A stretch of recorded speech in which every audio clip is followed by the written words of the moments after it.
A quorum being present, this town meeting is called to order. All those willing and able, please rise for the Pledge of Allegiance.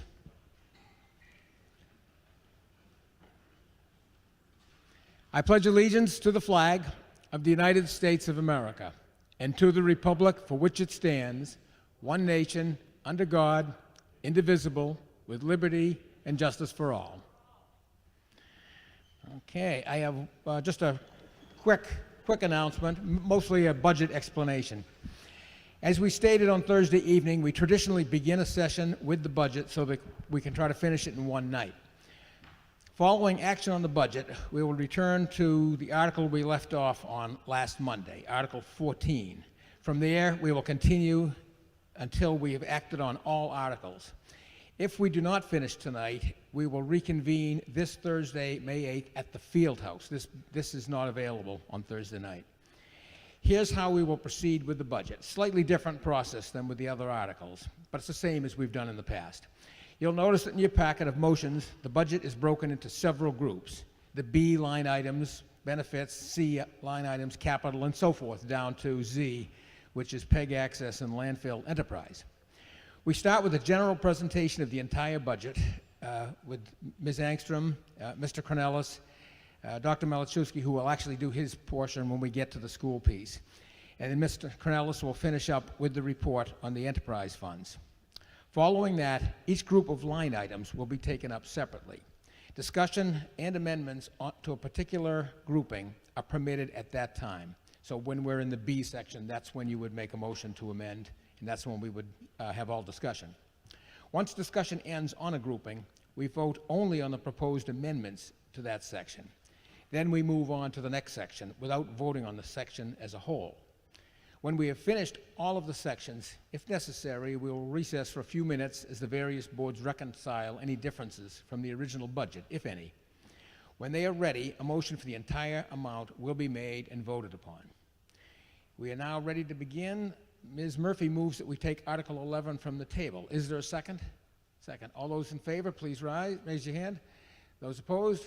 And the motion carries. Article 11 is now on the floor. Ms. Angstrom. Thank you, Mr. Moderator. So this first slide shows you where you can find information on different areas of the budget. The overview on pages 23 to 44, shared cost 45 to 48, and also the capital and debt at 194 to 220. Town government 49 to 119, and the school department is on pages 120 to 181, enterprise funds 182 to 193. So I'm going to start off giving a financial update, and then we'll move into the budget and shared cost. So the town started off fiscal 25 with just under $19.3 million of certified free cash. At November town meeting, we had 4 approvals for free cash totaling $652,157. On Monday, we approved $688,000 under Article 5. And then for the fiscal 26 budget, we're looking to use $6 million of free cash, giving us just under $12 million remaining. We also have over $2 million in stabilization funds and $200,000 in FinCom reserves, giving us just shy of $14.2 million in reserves remaining, which represents 11.5% of the net available revenues. FinCom does have a policy that we maintain 7, so we're well ahead of that. This slide shows the reserves over the last 10 years in blue and the 7% minimum in red. And it shows you an estimate for 25 and 26. The estimate was calculated using a conservative regeneration of free cash of $3 million, and then actual uses of free cash for fiscal 25 of just under $7.3 million and $6 million for fiscal 26. This slide shows you free cash used as compared to free cash regeneration. Free cash used is in blue and the regeneration is in red. You'll see that in most years we regenerate more than we do reuse of free cash, but in recent years we've started to have to use more largely because of inflation, our budget has been very pressured, and we've been using more free cash to keep level services. And so that's a distinct difference from what we've seen in the past. We've tended to have much more regeneration than the use of free cash. Where we do have 2 debt exclusions going to the voters, I felt it necessary to give a little bit of history on Reading's debt exclusions. We've only ever had 3 debt exclusions, and they are the 3 that we talked about on Thursday: the high school, Wood End, and the library, all of which will be paid off before any new debt exclusions come on, which is good. So it's a good time to entertain excluded debt. And we know of no other excluded debt projects in the near future. Prop 2.5 overrides is another question people ask me. Well, okay, you're asking me for excluded debt. How soon will I see a Prop 2.5 override? So I'm providing the history here of all the overrides that have been approved. So in 1993, we got $2,410,512, and that lasted us 10 years. April 8, 2003, we received a Prop 2.5 override of $4.5 million, and that lasted us 15 years. In April 3rd, 2018, we received a smaller override of $4,150,000, and that was estimated to last 3 to 5 years. This budget that you're going to see tonight is the 8th year since that override. So it does seem like every 10 years you should expect there might be a Prop 2.5 override. So I feel it's really important to mention that there's these debt exclusions. It's a very big decision for every household whether or not to approve those, and keeping that in mind, that there is the potential in the next couple years of a Prop 2.5 override, because our budget is very taxed by inflation. I do give an estimate of an average home. If we were doing a $5 or $6 million override, that would cost the average home about $500 or $600 a year. This slide shows you the fiscal 26 projected revenues as compared to the fiscal 25. Property taxes looks like it's only going up 2%, but that is artificially low, is what I'll call it, because the excluded debt is part of that number. So when the excluded debt is paid off, it comes off the revenue and the expense side, so it makes our number look artificially low. Typically, property tax is about 3 to 3.2%. So they look very low here because we lost $1.28 million from the library falling off our tax roll for fiscal 26. Local revenues are up 5.2%. State aid we have up at 2.5%, and that is just based on a FinCom agreement, because when we're building our budget, we don't ever know what our state aid is when we're doing that, and so they tell us to use 2.5%, and then we can adjust accordingly at November town meeting. Transfers for other available funds is up 2.2%.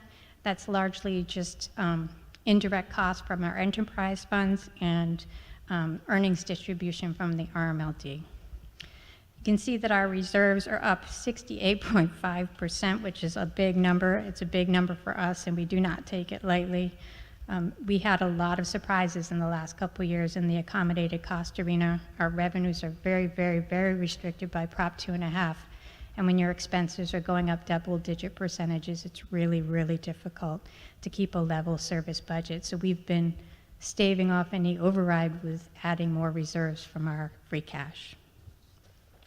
Overall, the grand total is up 3.7%.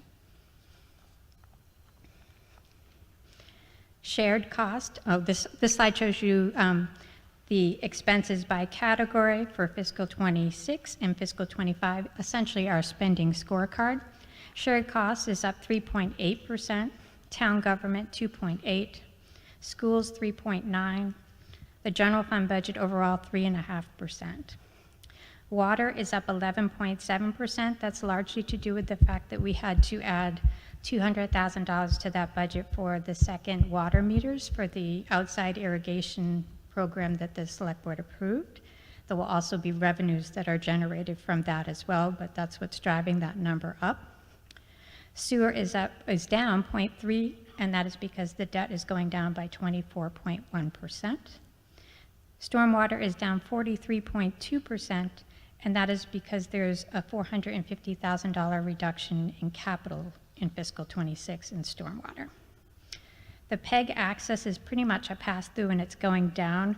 PEG access is public education grant from Verizon and Comcast, and it's for cable subscribers. And we pass it through to RCTV. But as people stop doing cable, those numbers are naturally going down. And so we pass through everything we get pretty much to RCTV, but fewer and fewer people are cable subscribers. So that is going down by 3.7%. Landfill is a pass-through, really. It's kind of a prepaid landfill monitoring that the developer pays us for the old landfill. So they pay us $37,000 every year, and then they prove that they do the monitoring, and we give it back to them. So that stays the same, but DOR does say that we do have to appropriate it here at town meeting. Shared cost here is detailed by, category, up 3.8%, which I think is very misleading, as it was last year. Because excluded debt is falling off, it makes the number look tame, but it is anything but tame. Benefits are up 10.9%. Capital is down 10.3%. Debt is down 25.6%, but that would be because of the excluded debt. Vocational schools is up 18.6%. The reserves are $200,000 and stay the same. So without that excluded debt included, shared costs are up 6.9%. So it makes it look more tame to have excluded debt falling off, and that happened last year as well. Benefits are up 10.9%, but this is giving you a little more detail into what. And the pension assessment is up 8%. Health insurance is up 13.6%. Unemployment is up 6.7%. The rest of them are a little more tame.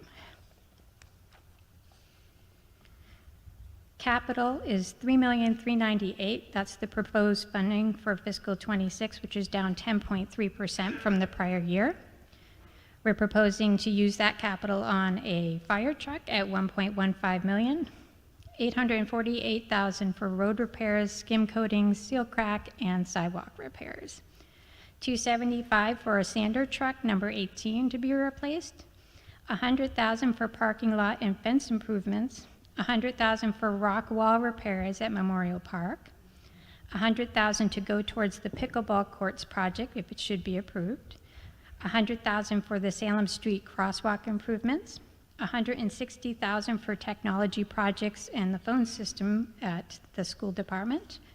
$100,000 for technology projects on the town side. $150,000 for design work to replace the artificial turf at Parker Middle School.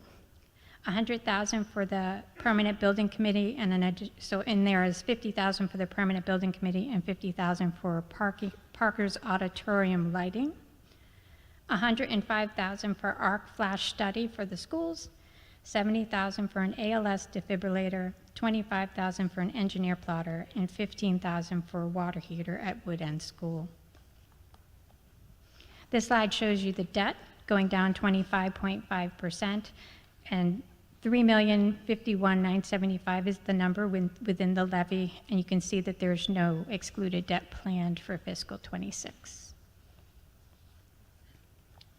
This slide just tells you about our debt authorizations, what we started the year with, what we have thus far.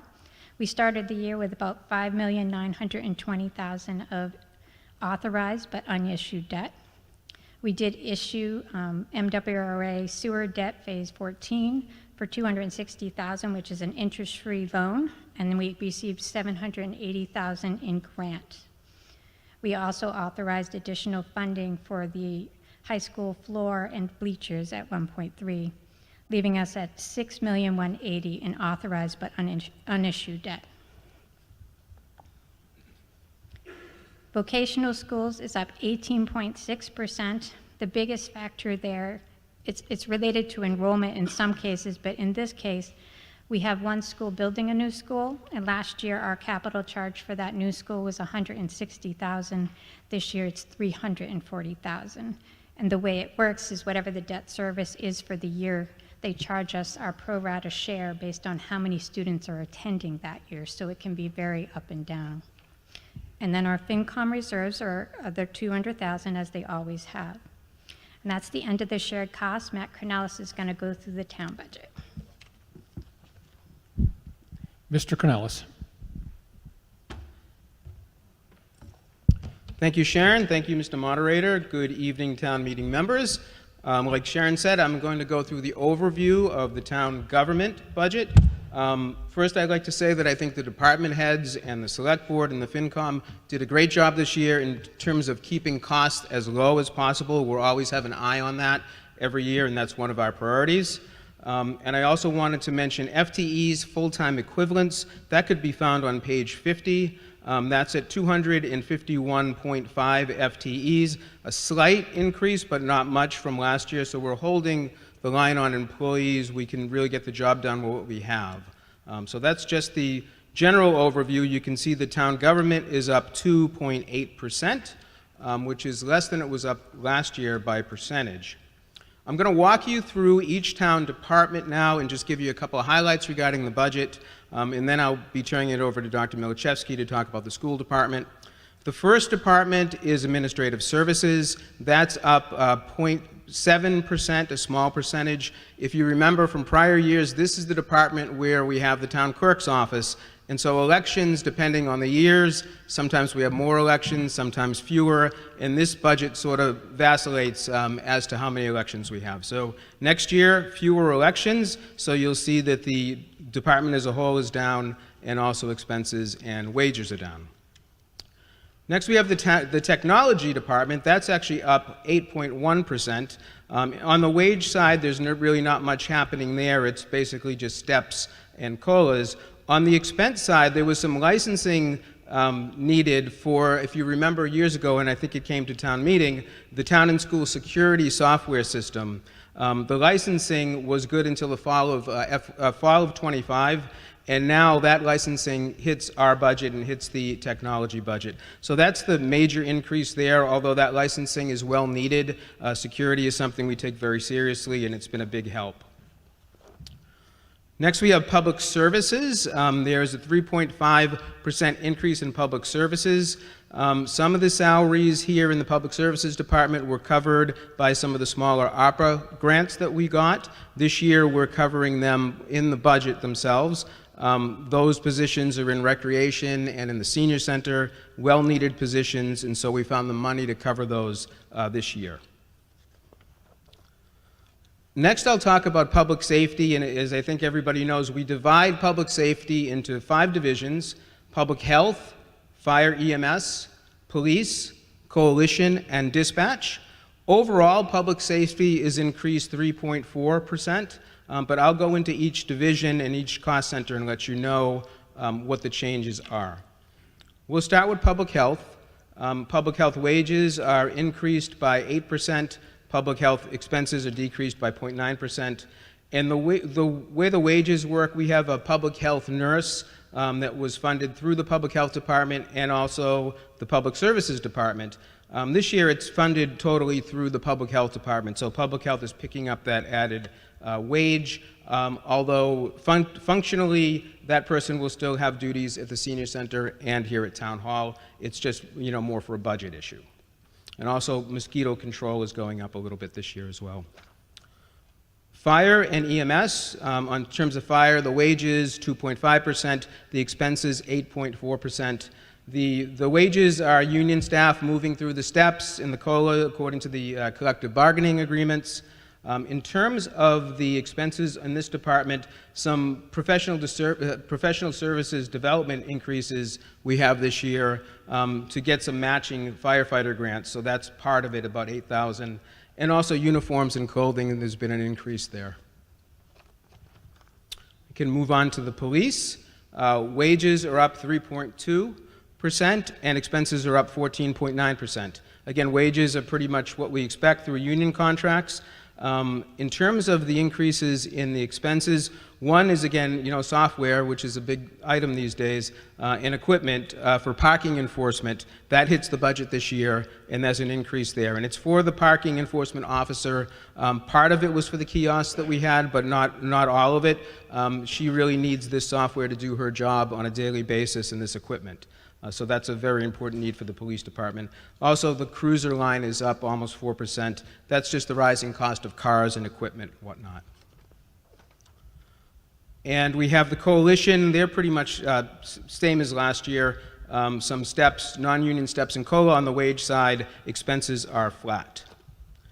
And the last division in public safety is dispatch. Wages up 4.1% due to the collective bargaining agreement, and expenses again flat at 0% increase.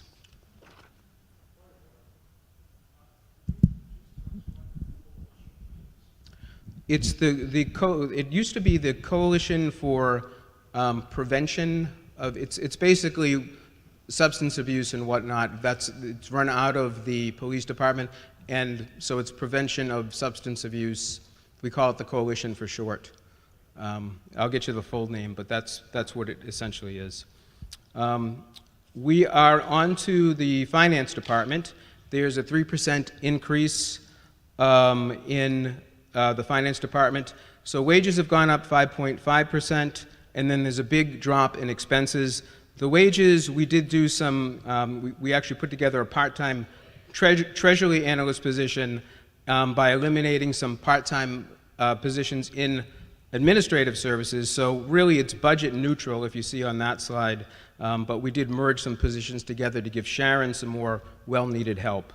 And also, I think people know that we have a regional assessor that we share with Wakefield, and recently another town was added to that, so now there's 3 towns, so that reduces our obligation by about 18.4% or $21.5 thousand.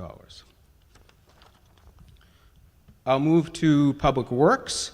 Public Works is for the total overall department, it is up 0.9%. If you look at wages, they seem to remain pretty much flat. We do have collective bargaining agreements in play, and that's driving the increases there. In terms of the reduction in expenses, we had a dead tree removal incentive, invasive plant management special project that we had done last year that's not continued to this year, and so there's a savings there. Snow and ice, I think people are familiar the way we fund snow and ice. We try not to overfund it. It's one of really the only area that we could underfund every year.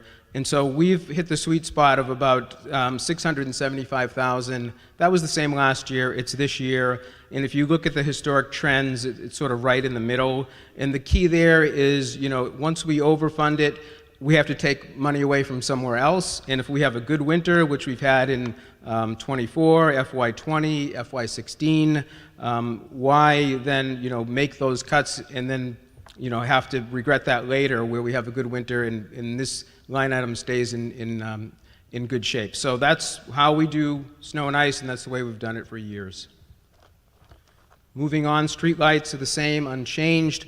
Rubbish, we have a new rubbish disposal contract that we just entered into for this next fiscal year. That's actually providing a savings this year, FY 2026 savings, which is good for our budget.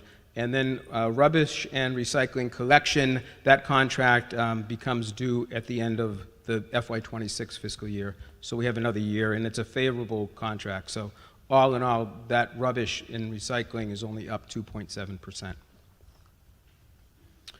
I can move on to our public library. The public library is up 3.6%. Mostly non-union people there, so they'll get the step in COLA. COLA stands for cost of living adjustment. And also one thing, we're adding a new expense line for the Office of Equity this year for $17,000, and that brings the total expenses for the library up to 5.4%. And the last department I'll talk about before I hand it over to Dr. Milashevsky in the school department is our facilities department. I think people know we divide that into two areas, core facilities and town buildings. Core facilities is up 3.4, town building is up 3, facilities as a whole is 3.3%. There's no changes in staffing levels on wages. They'll get whatever is due to them via contracts and whatnot. We do have some increases in energy cost, gas, electric, water, sewer, but not as much as in the past. I remember this the last 2 years being a much bigger increase. So this year it's starting to behave much better. So I'll be back to talk about enterprise funds, but now I'm going to hand it over to Dr. Milichevsky and his team to talk about the school department, state of the schools, and budget. Dr. Milichevsky.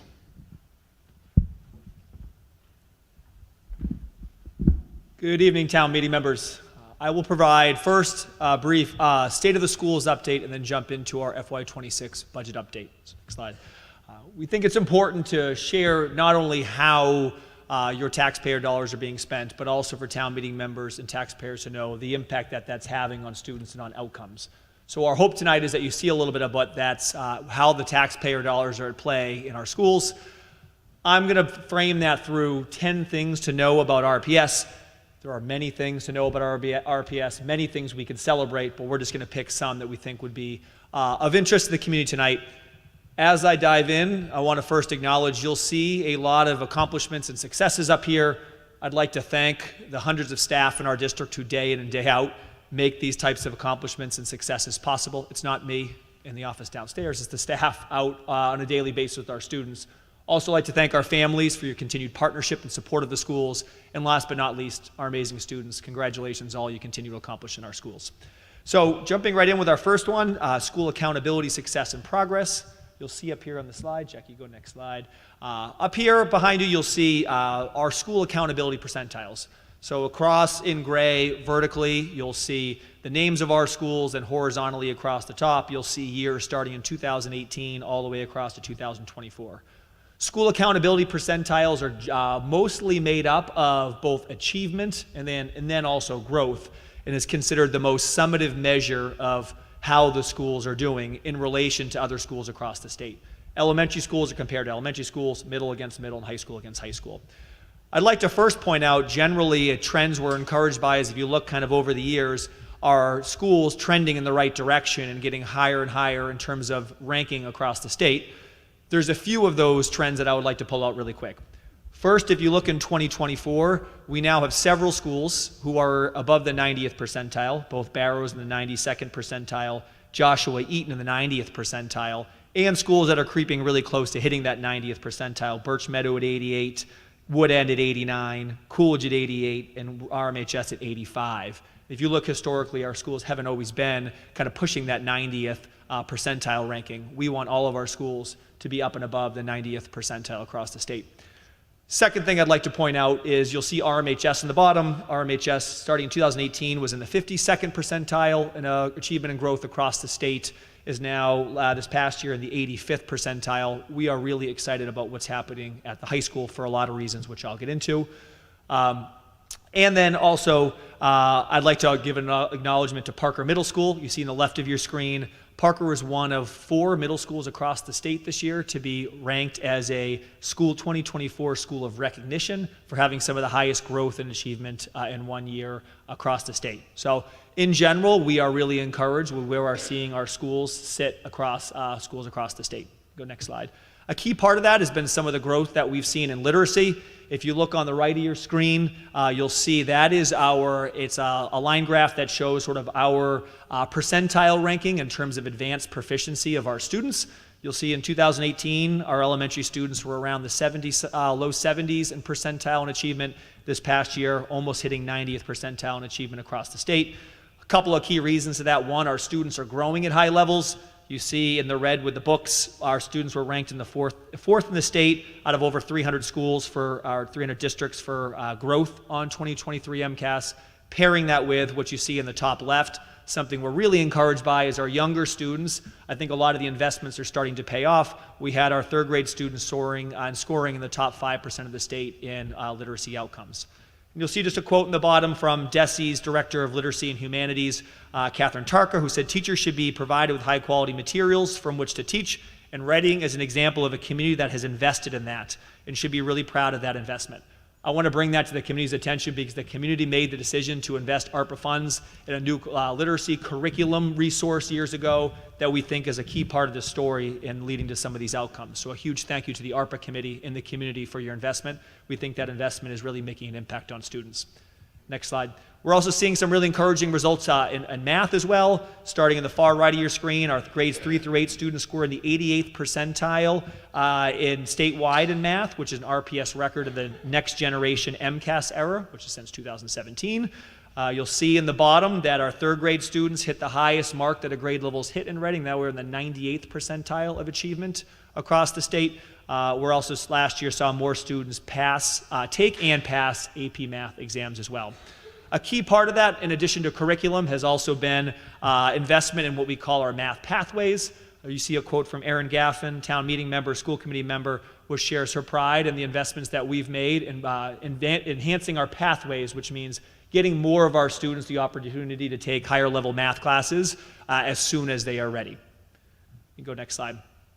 In addition to some of the quantitative data that shows some of our progress, we're also encouraged. I shared the data on the high school progress. We're encouraged by what the high school day-to-day experience is looking like. You'll see a quote at the top from Secretary of Education Patrick Tuckweiler, who was here recently, who shared that Reading Public Schools is a model and a leader in innovation career pathways. These programs provide students with invaluable opportunities to gain real-world skills and work-based learning experiences in fields that are critical to our state's future. We are equipping our students with the tools they need to succeed while also addressing the workforce needs of key industries across Massachusetts. And I think these pictures reflect maybe not what you think of a traditional high school experience, but sort of what we are trying to have our students experience as they come into schools every day.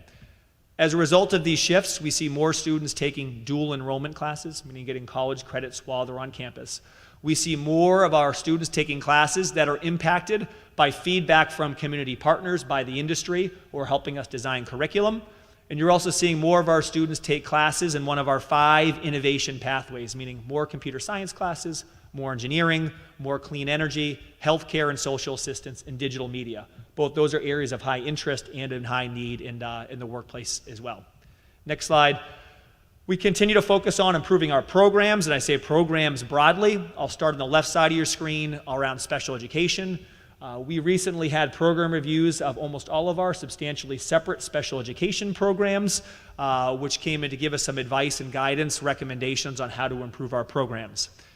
One program we were particularly interested in was our language-based learning program, the LEAD program. We know that was a program that needed improvement over the years. We've made a lot of investment in the program, and we were thrilled that from the program review from MGH, who's one of the leaders in the field, said that our program fell in the 95th percentile of language-based programs, and you see a quote there from our school committee chair, Tom Wise, and sharing enthusiasm around that.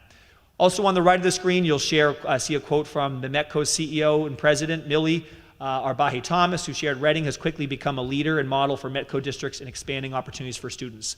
Years ago, we decided to significantly increase the enrollment in our Metco population, which has allowed us to bring in more staffing, more programs, more support. We think not only build a better Metco program, but a stronger district overall. The next slide. Now the fun part, some of our students. I continue to be encouraged by the bar that our students set in terms of academic excellence. A couple of pictures here. You see our top left. These are pictures of our dozen students who were National Merit Scholars recently, receiving some of the most competitive PSAT scores from across the country. You see at the right, class of 2024 graduates, Jackie Berner, Corey Keogh, who are 2 of the 14 students who received the Massachusetts Seal of Biliteracy, which is a recognition upon graduation demonstrating their proficiency in literacy in multiple languages. Then, down below, you'll see our boys soccer team. Our boys soccer team was one of less than 300 teams, soccer teams from across the country who received the United Soccer Coaches Award for Academic Excellence, meaning their team GPA of 3.5 was amongst, again, the top 300 from across the country. So love to see our students continuing to set a high bar of academic excellence. Next slide. We know a cornerstone of the Reading Public School experience is our students thriving in extracurricular activities. These are pictures of our recent state champions. You see up top left, our students, our cross-country team who are state champions this past fall. I dare anyone here to try to keep up with them. See below our recent state champions from our girls field hockey team, and then to the right, our recent band and color guard who were back to back to back. Yeah, that's 3 times in a row, state champions, until finally they were dethroned this past year for second place, but I'm sure they will be back.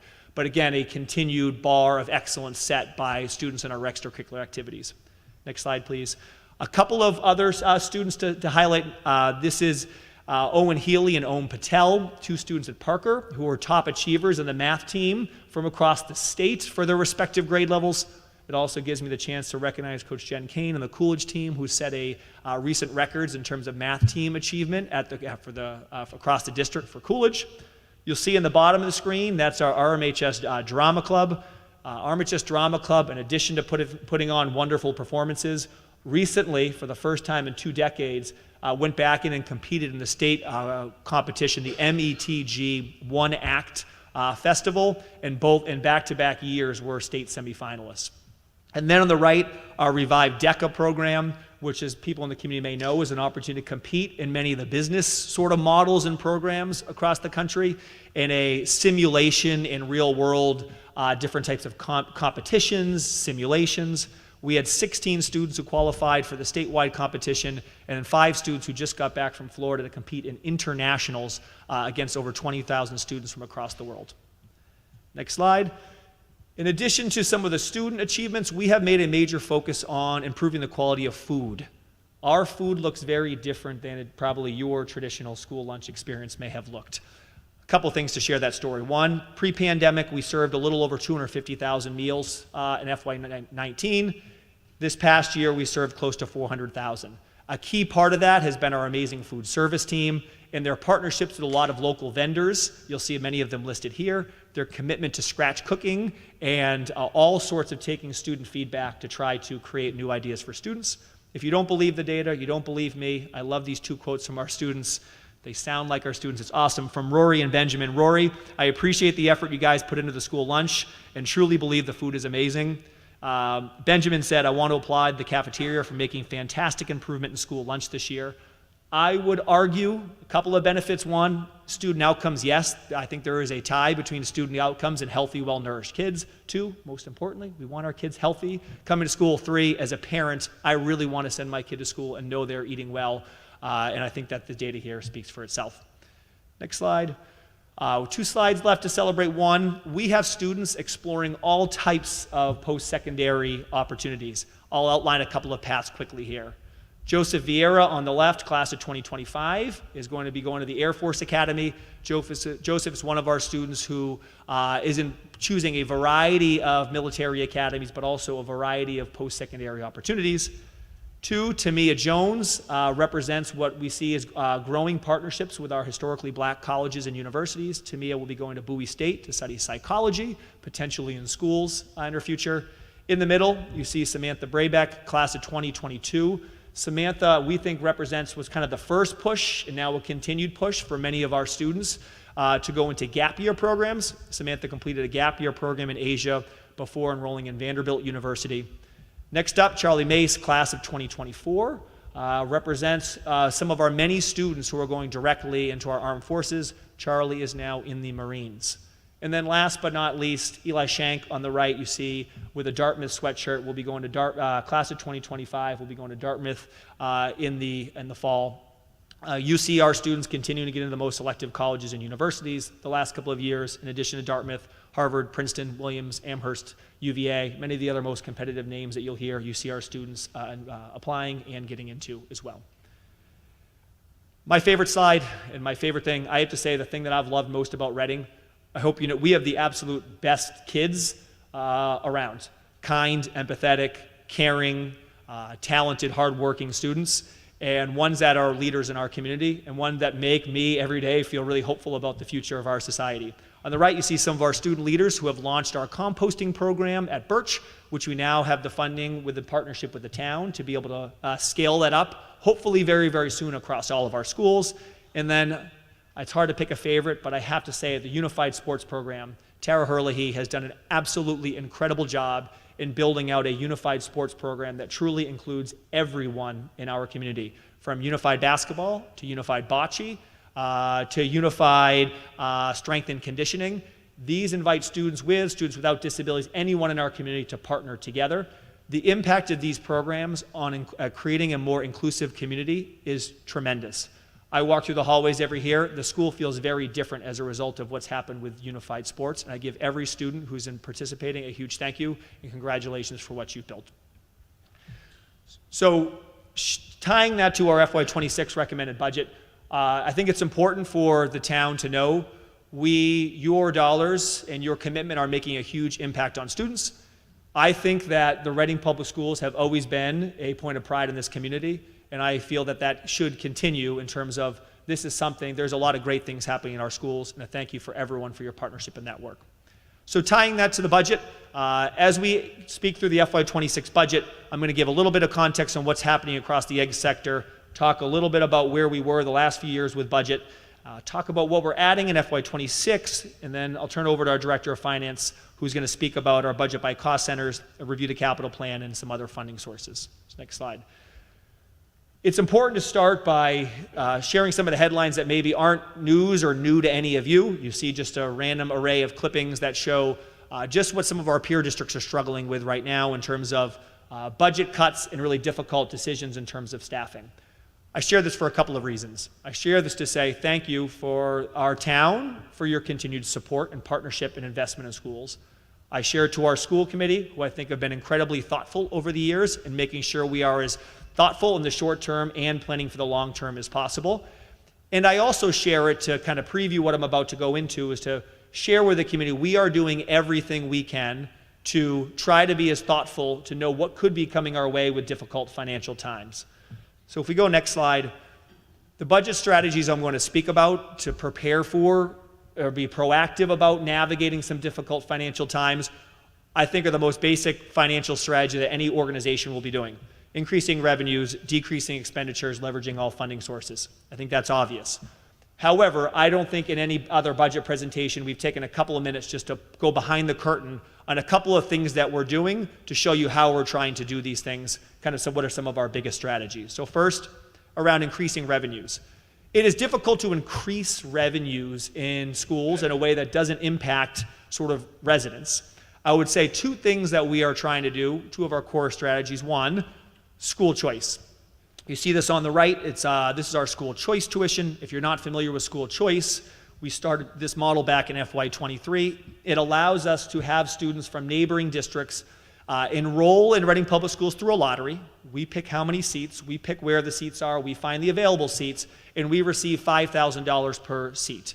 As you can see, this past year we've received close to $300,000 in FY25 as part of this program, and anticipate, given the lottery we just conducted, having close to $400,000 in revenue for FY26. We think this revenue stream is really important, knowing what could be ahead as well. Also, it is a strategy for us to also recruit and keep staff members, knowing they can also have their students come with them to school, and we still receive the $5,000. It has been we now have a lot more staff member children, nieces, nephews in our schools from neighboring districts as well. Pairing that with tuitioning in. Our two kind of funnels for tuitioning in, one being this year we house SEAM's Deaf and Hard of Hearing program and receive on a one-year lease, we receive $40,000 for the program. $40,000 plus what we think is a value add in terms of inclusivity to our community. Also, we are trying to enroll students in our substantially separate programs in places where we have available seats. You see here in the red bubble, if you can read that, we received a student this year, this spring, $12,000 tuition in for the remainder of the year, and then $46,000 to tuition in for next year as well. So even just pairing these two pieces together, that's an additional $500,000 in revenue that we think is important for us now and is really important for us bracing for the years ahead as well. Next slide. Pairing increasing revenue, we are also trying to be as thoughtful like everyone in decreasing expenditures in any place that we can.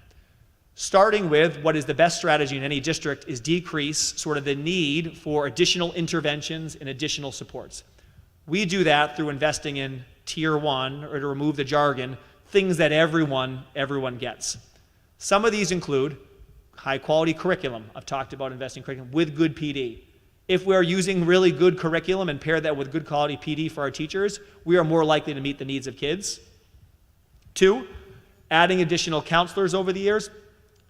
Meeting the needs of students when they are already in mental health crisis and have more significant needs is much more expensive than investing proactively. You've seen the last couple of years a significant investment in mental health supports at the Tier 1 level. And 2, instructional coaches, and as an example, our math coaches who now work with our teachers to build their skills in meeting the needs of students, and I would even argue students who need a little bit more support as a way for them to be more effective and, again, reducing the need for intervention services supports. Pairing that with our work at the Tier 2 level, trying to decrease the need for more interventions later for kids. A key piece for us this year has been our early literacy screener, which is grades K through 3, which allows us to monitor how all of our students are doing towards various key literacy skills, plan interventions for what those students may need, monitor how they're doing, and then do something differently if it's not working. We are in a much better place of identifying students early. If we can identify students in K1, 2, it's going to cost a lot less for us as a district and save a student a lot less of problems down the line if we can do that early. And then obviously the one that I know gets a lot of attention in the community is Tier 3. A lot of our substantially separate programs. We have invested a lot in building up our substantially separate special education programs. I have a quote here from a parent that says, "I truly thought my student was headed for an out-of-district placement, and now I feel like he's not too far off from more inclusion in his schedule. Having teachers who understand the science of reading makes all the difference. Thank you for valuing the LEAD program." We need to continue to invest in our substantially separate programs to be able to decrease costs for the district. And our third strategy is around leveraging grants, revolving accounts, reserve funds. A few examples of this. You see in the bottom left of your screen the Special Ed Reserve Fund. The Special Ed Reserve Fund allows us to use funds at the end of the year that we may have available to put into a reserve fund that we can use for unexpected special education costs. Currently, we have just under $400,000 in that account. We anticipate and hope to have close to $700,000 in that account at the end of the year. What's the impact? The impact is if we have a backstop that we know that we can rely on when something comes up, and it will, it allows us to be able to budget for allow all of our dollars to be invested now in kids instead of building more contingencies in our budget. So this allows us to better leverage dollars instead of keeping money in the budget for more contingencies. 2, in the top quarter, you'll see RMHS Innovation Grant. I spoke a little bit about Innovation Pathway Grants. You'll see that we received a little bit over $500,000 in the last 3 years in innovation grants to be able to build out our programming. We believe that we will be able to continue to leverage those sources. And then last but not least, down below, you see our METCO grant. Point this out for 2 reasons. One being there's a pretty big jump from FY21 to 22. That's with our expansion. We came with additional increase in funds, which has allowed us to build up our staffing and programming and leverage what we think is some of our new staffing that we've added over the years. And you see it kind of leveling off. The state has level funded METCO the past 2 years, which is a big challenge for us and every METCO district as well.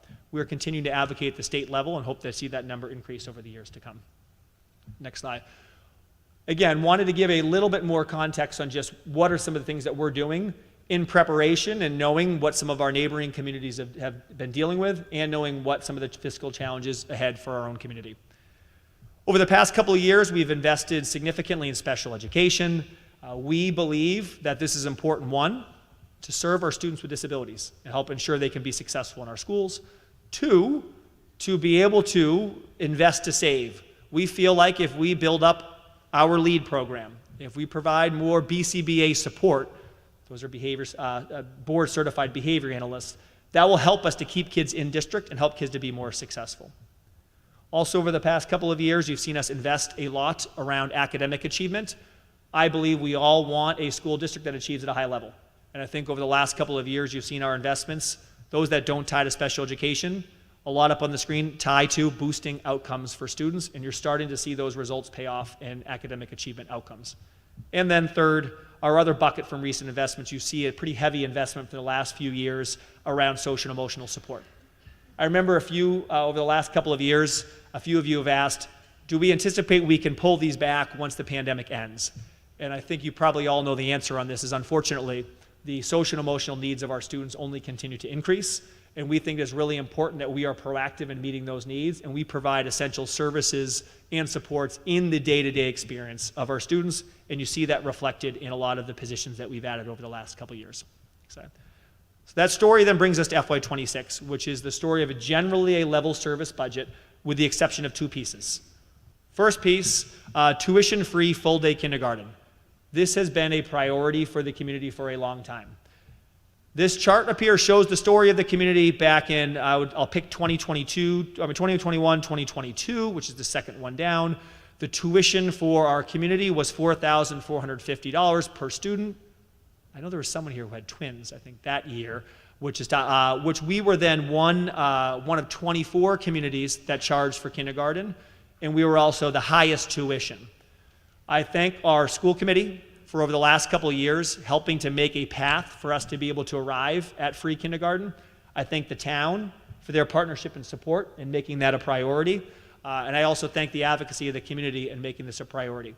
We think this is really important for us to be able to ensure that every kid has a high quality pre-K experience. So you'll see this year in the budget, it is the first year that we'll be moving to having zero tuition for our kindergarten students. Next slide. And then the other addition in the budget is due to an expected enrollment increase. Our toughest enrollment to predict is kindergarten. Right now, our kindergarten, we are 305 students registered for the fall. Our projections had that number at 340. We don't know how many more will come in the spring and the summer. If those enrollment projections hold, we will need to add one FTE kindergarten teacher to be able to handle what is the increase in expected kindergarten enrollment. Next slide. So at this point, I'll now turn it over to our Director of Finance and Operations, Phil Littlehale, who will break the budget down by cost center.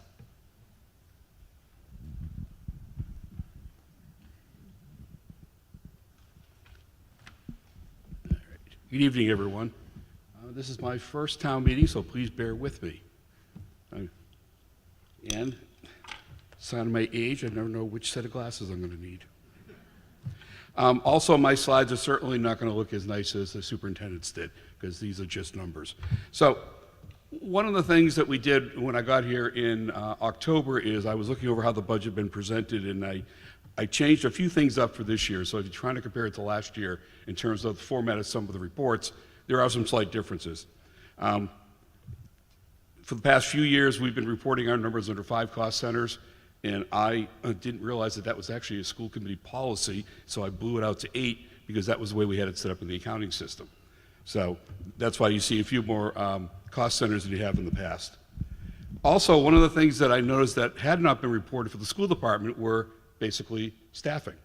There were no FTEs in any of the budgets that I had looked at in the past years, so we've added FTEs for fiscal year 26, and we will continue to keep those numbers in the budget because I think you as the taxpayers want to know how many people work in the school department. So if you look at what we have for 26, overall, as Sharon had mentioned earlier, the overall increase is 3.9%, and that's because of the way some of the funding is done.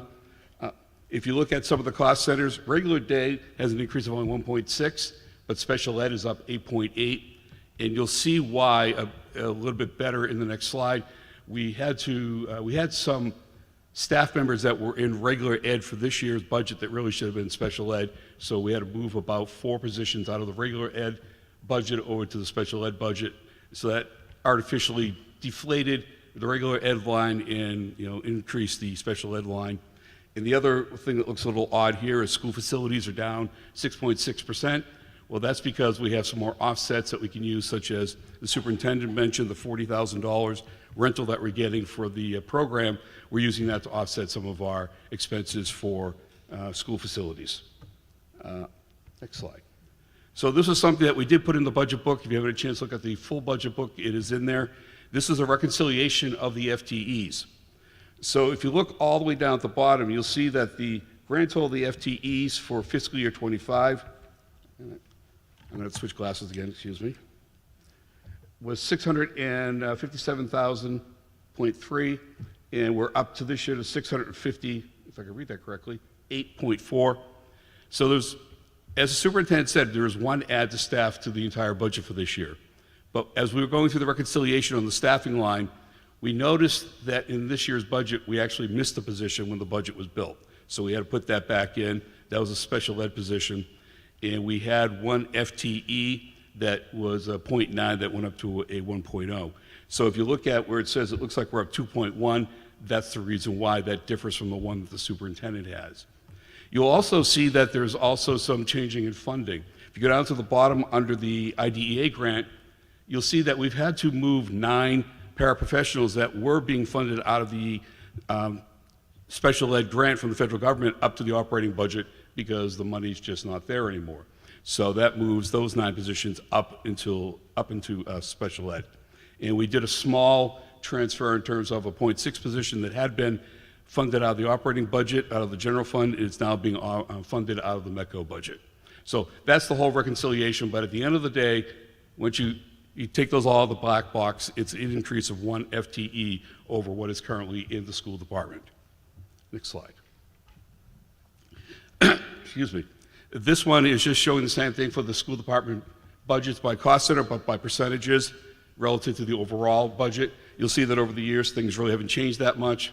Again, special ed looks a little higher because of the reclassing that we had to do in regular day. It doesn't look like it's gone up quite as much, but it's pretty much holding steady overall in terms of the breakdown amongst the various cost centers. Next one. This one's a little bit different looking. This is just showing by cost center the breakdown of expenses by the various expense categories, and it totals up to 100%. And again, if you look at it, the red bar is personnel, and as we all know, for a school department, personnel expenses usually account for at least 80 to 85% of the overall budget. Yeah, all right, capital plan. So for the capital plan, there were a couple of changes from what had been there before. There were 3 items on here for the school department that have been removed. One was money for a new van for food service, and the other 2 were the replacement of food service lines at a couple of the schools. Right now, because of the increase in business in food service, the food service has been able to build up a pretty good amount in terms of reserves. So those 3 capital items will now be paid for out of the food service department rather than having to come to the town for the capital for those. What else is on there? As I think was pointed out earlier, we have the technology items on there and a few other things going on in terms of for the buildings. Next slide. Other funding sources. So as the superintendent said, there is a variety of other funding sources where the school department brings in revenue.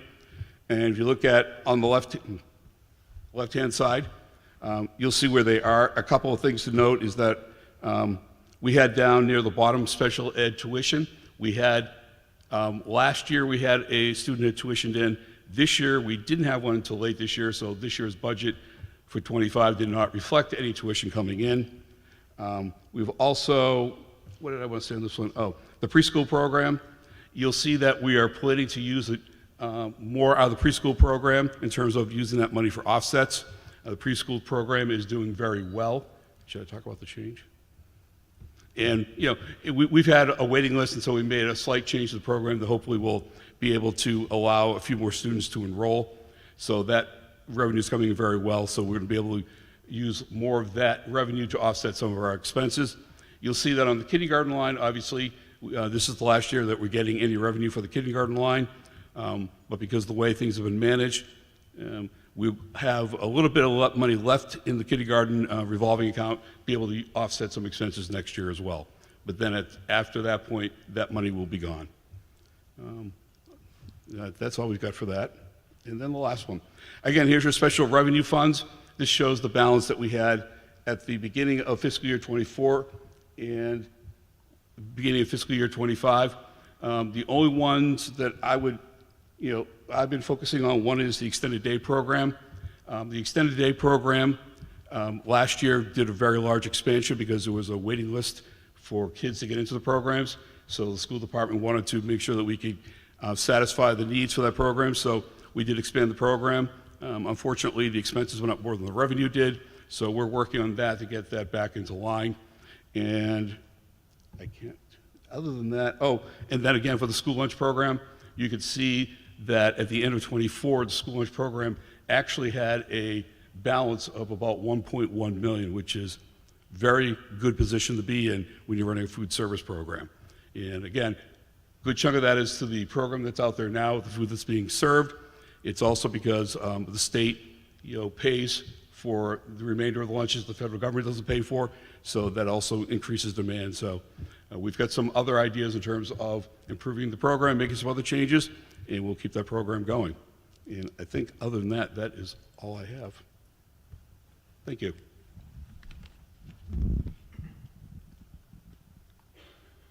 Mr. Crowlis? Thank you, Mr. Moderator, and thank you to the school department for their partnership throughout this process. The way this budget begins is that in early fall, Dr. Milashevsky, Sharon, and I huddle up and we talk about our priorities and what we can afford, what we think the town can afford, and we agree on things, and then we go and build it from there. So this is the culmination of all that work. I will talk to you a little bit about enterprise funds. I know that Sharon touched on this earlier. So in terms of the 3 enterprise funds that are under the jurisdiction of the Select Board, they will hold a public hearing in June, as they do every June, to talk about rates and to set the rates for water, sewer, and stormwater. We do now have tiered billing in use for water and sewer, which I think everybody knows when they get their water bill. And there are some capital items, again, that come under the enterprise funds, such as $600,000 for water main work on Hopkins Street, $75,000 for water main lining, and $50,000 for our SCADA upgrade. Also some capital for a new truck, design work on some sewer stations, and also $200,000 for stormwater drainage improvements. So I'll go through each enterprise fund and do some more explanation. So again, this is the Water Enterprise Fund. The Select Board, again, will set the rate.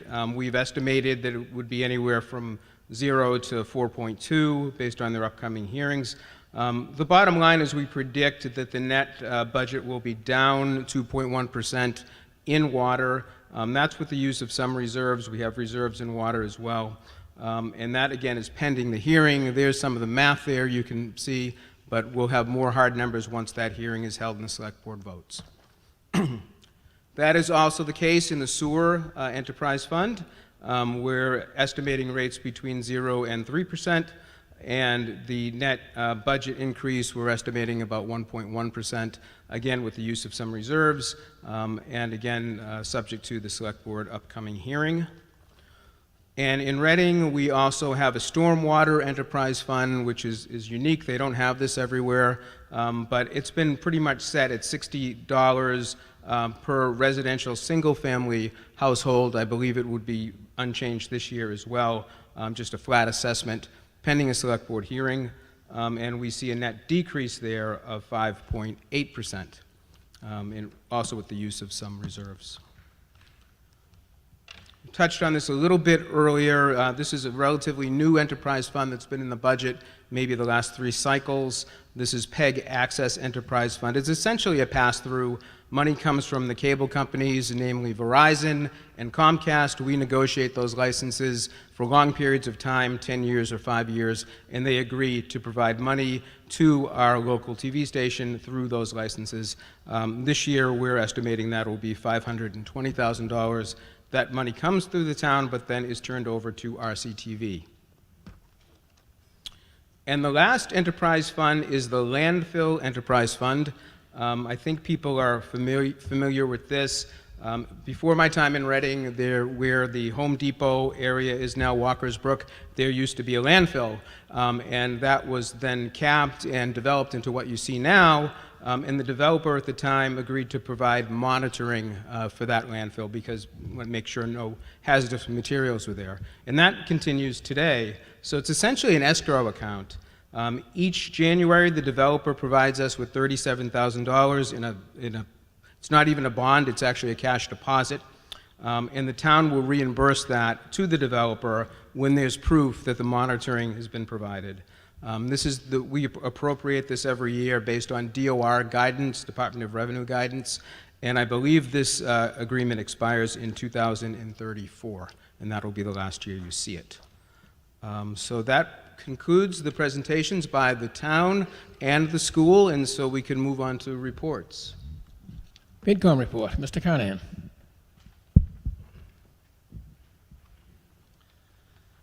Thank you, Mr. Moderator. Joe Carnahan, Precinct 7 Town Meeting Member and Finance Committee.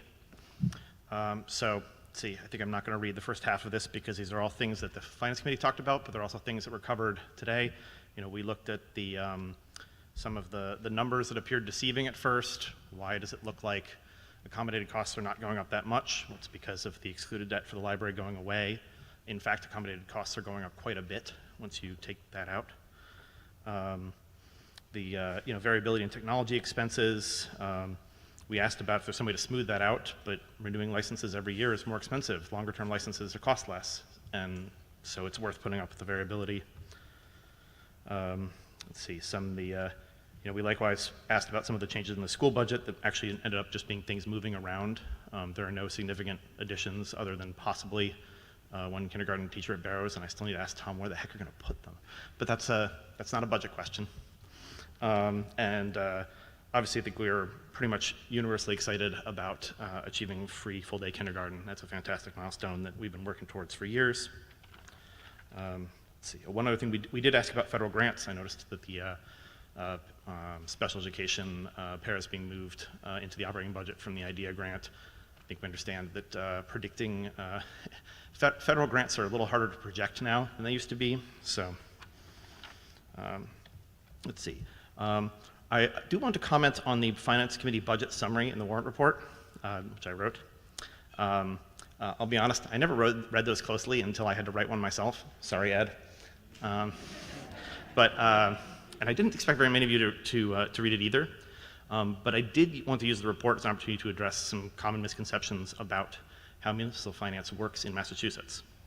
The word override did come up in Finance Committee meetings in the fall as we confronted the unexpectedly large increase in health insurance costs. Since then, I have heard people saying the Finance Committee is covering up the possibility of future override. That seems odd. We discussed it in public meetings. I'm literally talking to you about it right now. I've also heard people expressing the hope that we can just avoid future overrides by spending more wisely. I think literally all of us want that to be true. I don't think wishing makes it so. Proposition 2.5, which governs the rate at which property taxes can be raised in Massachusetts, is unsustainable kind of by design. Revenue cannot keep up with expenses over the long term unless you either have significant new growth, which Reading, we talked zoning last time. I think we've discussed growth enough right now, or occasional 10, 15-year property tax overrides. The idea is not to never have an override. The idea is that staff and town meeting, us, we are incentivized to spend money wisely in order to stretch the time out between overrides. We should not need one very soon. I don't want to hear alarmist sort of talk. I think some things may have been taken out of context. It's very hard to predict.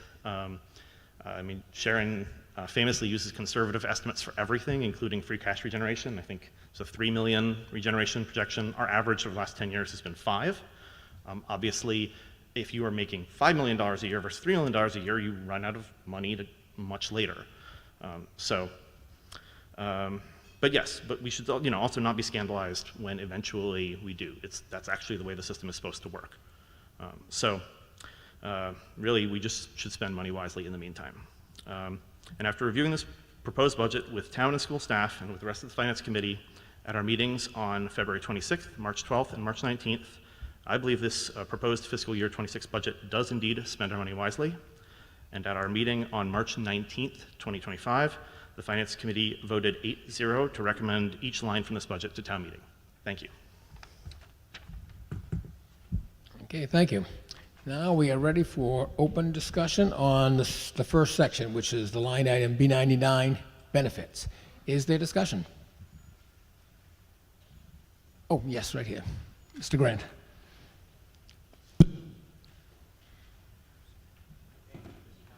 Tom Grant, Precinct 4. Sorry, if that first part didn't come through, thank you, Mr. Moderator. Appreciate that. Just regarding the benefits, it seemed to me, and please correct me if I'm wrong, that was an area of really excess growth, both in the percentage but also the dollar amount. And I don't really have like a great comment here, except that when we're thinking about spending all this money, we're thinking about new debt exclusions, we're thinking about an override, addressing the areas of the biggest growth from a dollars perspective is pretty important. And I'm just curious if there's any sort of, options, planning, anything that's underway to try and do anything we can to limit the growth related to the benefits. Ms. Angstrom?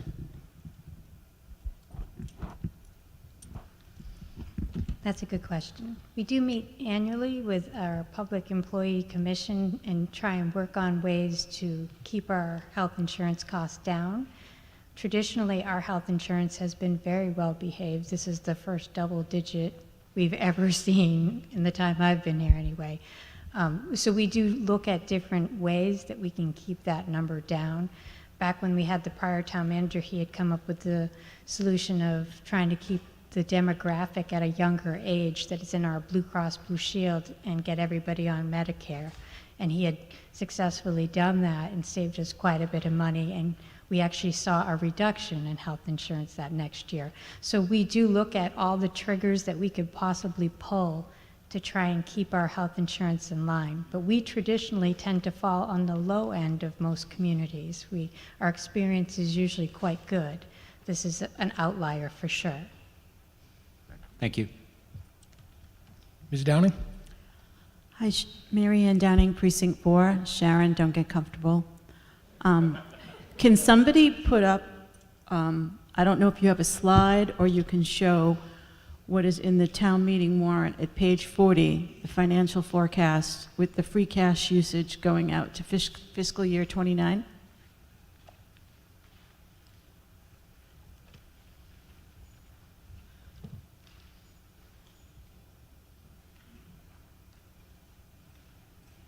Yeah, so it's page 40, I believe. I don't know what page it is in the PDF.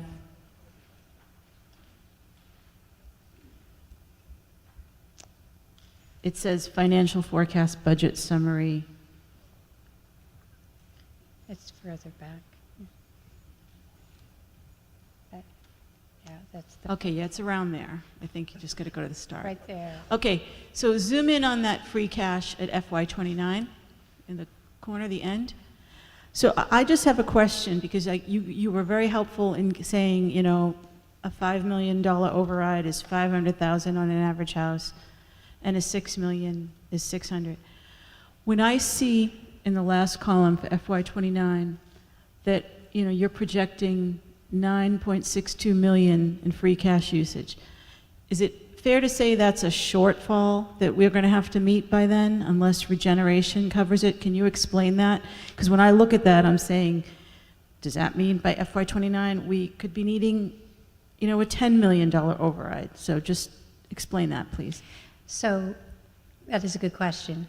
So ever since I've been here, the 13 years I've been here, a low number of regeneration for Reading is $3 million.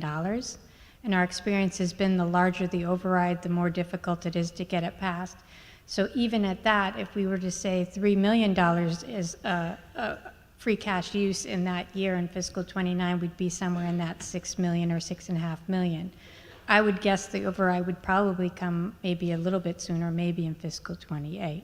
So when I give a 5 to 6 million, I'm expecting to have that free cash number around 3 million.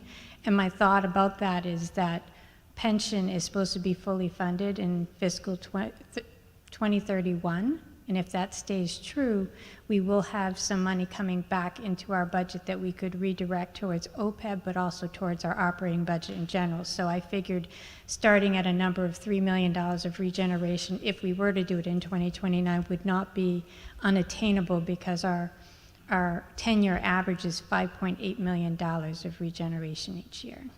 Okay, but if we start with, we have 19 million of free cash, we're taking out 6, we add 3, we take out 7, we add 3, we take out 8. Like, when you presented this to FinCom, we were going, not negative, but, down around $200,000 left in free cash by this year, right? If we don't get an override by 2028 or 2029, yes. Okay, so And just... that's if things turn differently. If our regeneration starts to come out lower, it would force us to ask for an override sooner. Okay, so just my question that I want to understand, when I hear towns talk about budget shortfalls, we are having a budget shortfall that we're plugging with free cash. So this Absolutely. could represent a budget shortfall of almost $10 million. Absolutely. Okay, I just want this board to, this town meeting to understand that. Thank you. Yes. John Arena, Precinct 1. If you could back this slide up to the prior page, please. Slide 39. The topmost chart. So the increase in free cash starting in 18 is, I think, a direct side effect of the override back at that point, which was intentionally designed to build up a bit of a head of steam, anticipating that eventually we'd start to draw on that. We see that now in 24, 25, and 26 estimated. Mechanically, what happens if in 27 we actually are capped in terms of the amount of free cash we can consume, or to say it differently, fall below the 7% minimum threshold? What actually happens? Oh, the 7%? That's an internal policy. We could bend that. I wouldn't recommend it because we do have a AAA bond rating that we're trying to protect. And so regeneration each year is going to dictate how quickly we go to that override, because we need to keep a good amount of reserves in place to maintain a AAA bond rating so that we're borrowing at the lowest possible interest rate. Okay. And my second question was, at one point, the former town manager, I thought, had a really ingenious idea where there are both a husband and wife that are employed. There was a mechanism to encourage town employees to consider the spouse's benefits. I forget the term that was used, but there The was opt-out. I see that the amount of offsets is increasing. Is that due to the rate we're paying or the number of people taking us up on that? The offsets you're seeing? Yeah, I can't find the page right this moment, but I saw that in the future years, the total dollar amount was increasing. Is that more people or more offset dollars per person? It could be various things, because when we're building our budget, we don't know what our increase is going to be for that year, but we also don't know what enrollment is. And more people are taking advantage of an opt-out program where we pay them an amount annually to go with their spouse's plan, and that saves us a lot of money, and that's something we've been doing for years. Is there any thought that on the margin that increasing that amount per unit would get you disproportionately more, or no, you think we're at the balance now where you're getting a reasonable uptake at the rate we're... We haven't discussed increasing it, but it could be something we could entertain. Health insurance is going nowhere but up, so the offset would have to scale in If the proportion. offset goes up, I think more people would It has take to. advantage. Absolutely. But that's the question, is could you get somewhat more relief on benefits by adjusting the offset, and would the cost of doing that be, no pun intended, offset by the reduction in spend? No. Yeah, that's a good question. I think it's something we should be talking about, just because we did have a 3-year PEC contract that was already in place for these 3 years, and so fiscal 26, I believe, is included. But those conversations when we have an annual contract is what can we do to keep the health insurance down? And that kind of a conversation about what the opt-out is paying could have happened had we not had a 3-year contract already with them, for health insurance. Also in the line of benefits, when will we have our first view from Maya in terms of, I guess it would be fiscal 27 benefits? Just rough estimate and increases. Do you have I that? feel like it's usually late. We tend to start our budget process in September and October, and Okay. I might get a rough estimate in like November.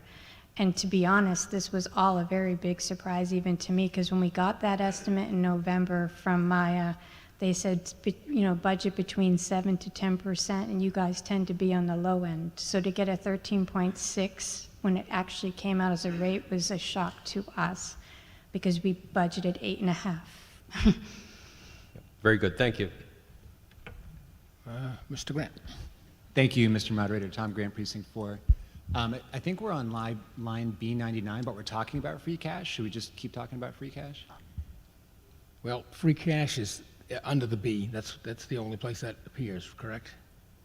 We can talk about free cash. Yes. Yeah. Yes. Okay. So In your presentation, you had a chart that showed the columns that we were just seeing, but then also the regeneration as a line chart. Yep. Could you pull that back up? Actually found that interesting, and just for future reference, would love to have that in the packet as well. It's not in the packet? I don't remember seeing it. I could be wrong. I Not thought the it bar was- chart, but the line chart showing regeneration. The And the second dogs. one, not that one, the next one. Yes, this one. So you see that we're trending towards free cash used in regeneration being very closely aligned, and in some cases, we're using more than we're regenerating, which is not our pattern. It's not typical for us. It kind of really points to an override being close. I'm just, the favorable variance from operations, was volatile. I see that was COVID. That's been very stable the past few years, but the free cash used has gone up. I'm sorry, could you just walk me through this slide one more time, please? Okay, so the blue is free cash used in any given year. The red is our regeneration, and the way free cash is regenerated is collecting more revenues than we had projected, and also spending less on expenses than we projected. The net is your regeneration. And in most years leading up to the last couple years, our regeneration almost always exceeded what we used.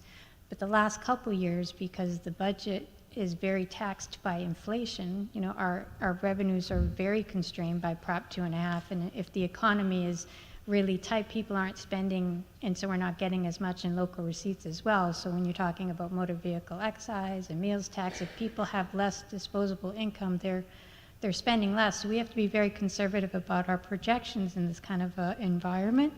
And so we've been using more free cash to keep the level service budget, as we have all these accommodated costs going up percentages well in excess of the 3% that our budget tends to go up, 3.2 to 3.5.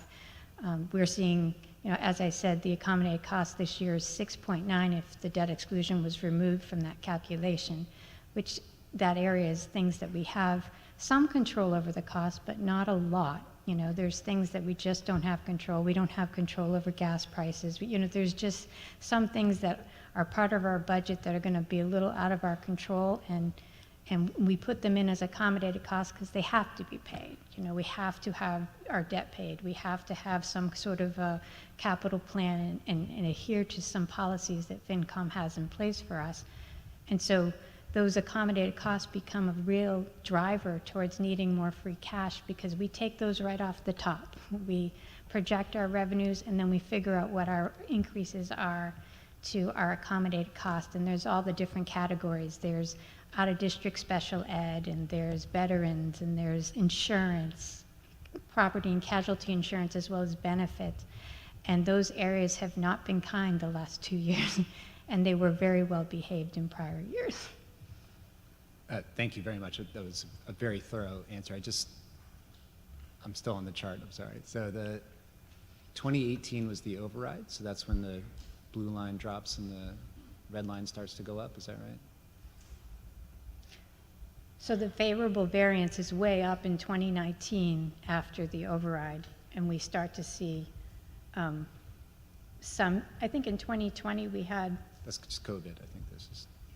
looking at this, 2020, the actual free cash use is higher, and I think that might have been a year that we actually used free cash for a project, but I'm not entirely sure off the top of my head. I know that in 2022, we used a lot of free cash because in November of 2022, or maybe that was 2023, we used $2.2 million for the feasibility study for the Killam School.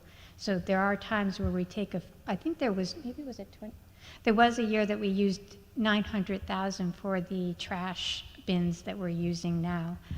So there's sometimes needs in given years that we end up using free cash for something capital related above and beyond our 5%, and it tends to drive our usage up.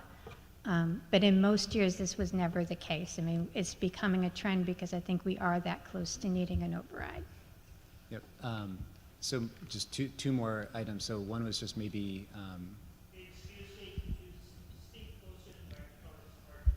listen, it's the microphone's fault, not me.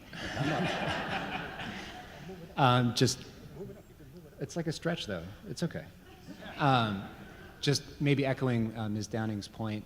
So like the last time the blue line went above the red line, then we didn't override the next year, and now the blue line's above the red line again, so that kind of makes sense. And then the last one is just, you'd mentioned 3 million in regeneration in our forecast, but we're kind of steady at 6. So we are very conservative in regeneration because what's going on in the economy can greatly impact what we see in revenues, and so we're conservative about the way we project our revenues. We're not overly optimistic. Free cash is something that we know we have, and it tends to be used in our budgets, but never at this level. We don't tend to use the level that we're at now. We just had a lot of years, 2 to 3 years, where we've been seeing inflation really hit some of these areas all at once at big numbers, and it's hurt our budget dramatically. I see. Thank you very much. Mr. Sasso. Thank you, Mr. Moderator. John Sasso, Precinct 2. So a couple questions.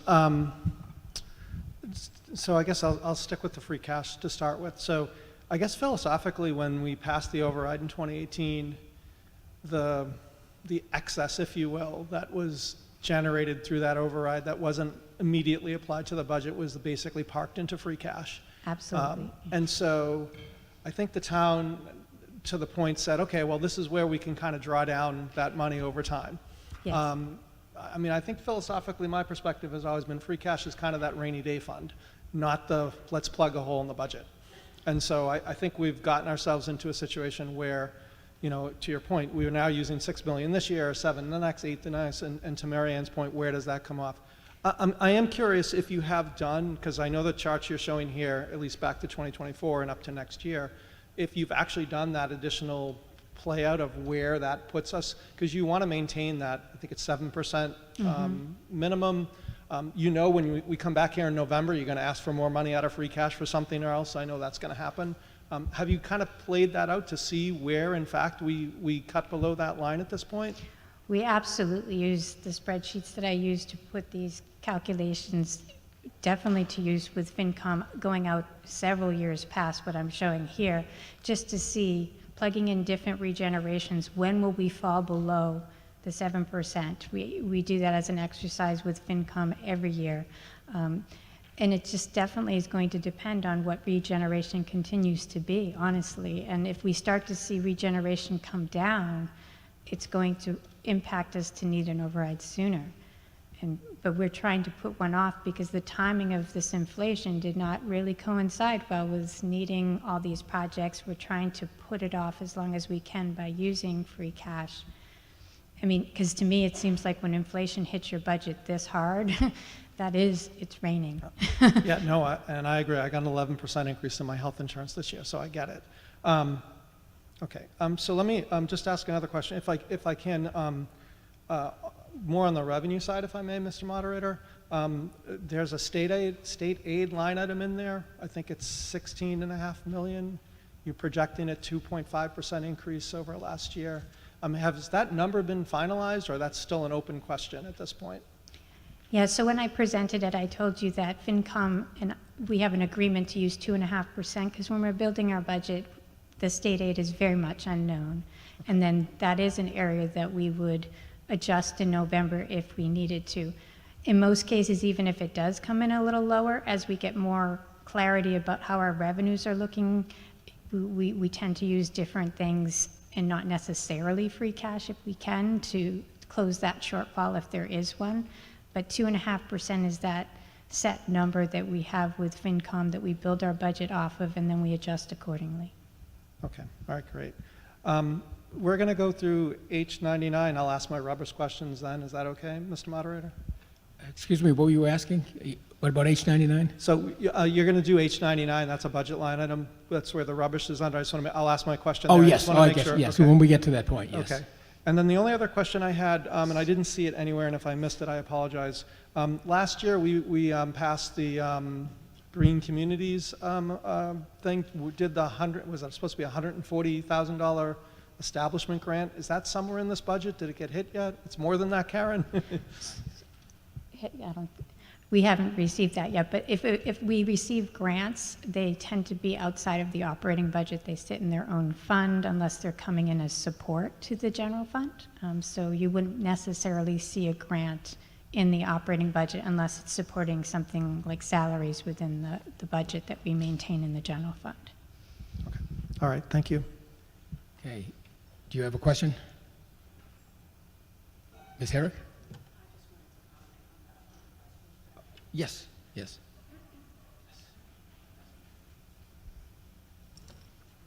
Karen Herrick, Select Board. Great question, and just to clarify,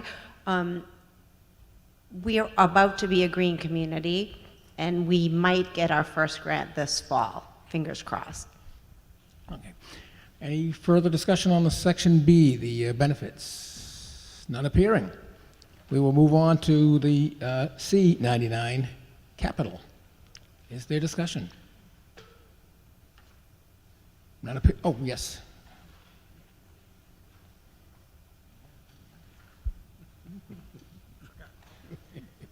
Thank you, Mr. Moderator. Jonathan Barnes, Precinct 5. Just a quick question. I believe there was a reference to the rock wall repair at Memorial Park. I think that was under C. Am I correct? And it was for $100,000 for this year. I also noticed, I think in the capital plan, that it's in there for every year thereafter. Can I just have some clarification as to what, I take it that's the wall on Salem Street, correct? And can I just have some clarification as to what is going on there?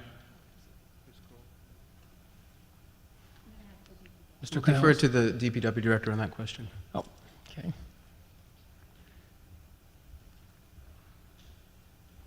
Thank you, Mr. Moderator. Chris Cole, DPW Director. I think that was just a misprint on the slide, and it's just a general wall repair line item that's just recurring every year for $100,000, just for any wall repairs we need to make around the town.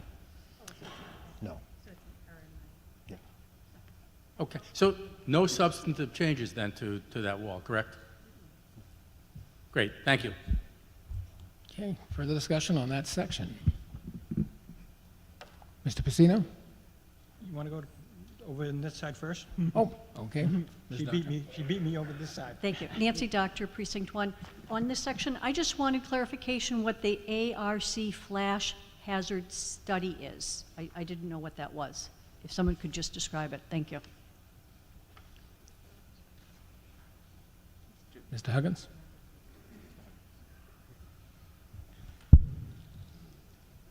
Thank you, Mr. Moderator. As part of, it's an OSHA requirement, and it's an arc flash study, and it's done on a lot of newer buildings, but it's testing all the electrical switchgear in each of our buildings. We did 3 or 4 last year. We're going to do another 3 this year, and next year we're going to finish it. So it's labeling, it's testing the switchgear to make sure it's set at the proper settings for safety for any people that are working around that. Mr. Pacino? Yeah, Mr. Moderator, I see on the chart that's up here that we have $100,000 going to the pickleball courts. I'm going to actually make my comments now that I was thinking I reserved for Article 14. I am not in favor of the pickleball courts. There are plenty of pickleball courts in the area. They're in Woburn, they're in Wakefield, Stoneham. We do not need another pickleball court here in Reading. I'm willing to move, I want to move that we remove that $100,000 from the pickleball court, for the capital, to remove the pickleball courts from this motion, from this section. Again, there are plenty of pickleball courts here. If the pickleball people want to, God bless you, great sport, I'm sure. I don't play it. But if they want to do it, they should do it on their own dime. They should not do it in the town of Reading dime. Thank you, Mr. Moderator. Do we have a second on that proposed amendment? Second. Oh. Yeah, point of order, yes. Well, it is in this, it's in this capital budget. I'm not sure. Can you go to the mic? Yeah, that's a good point.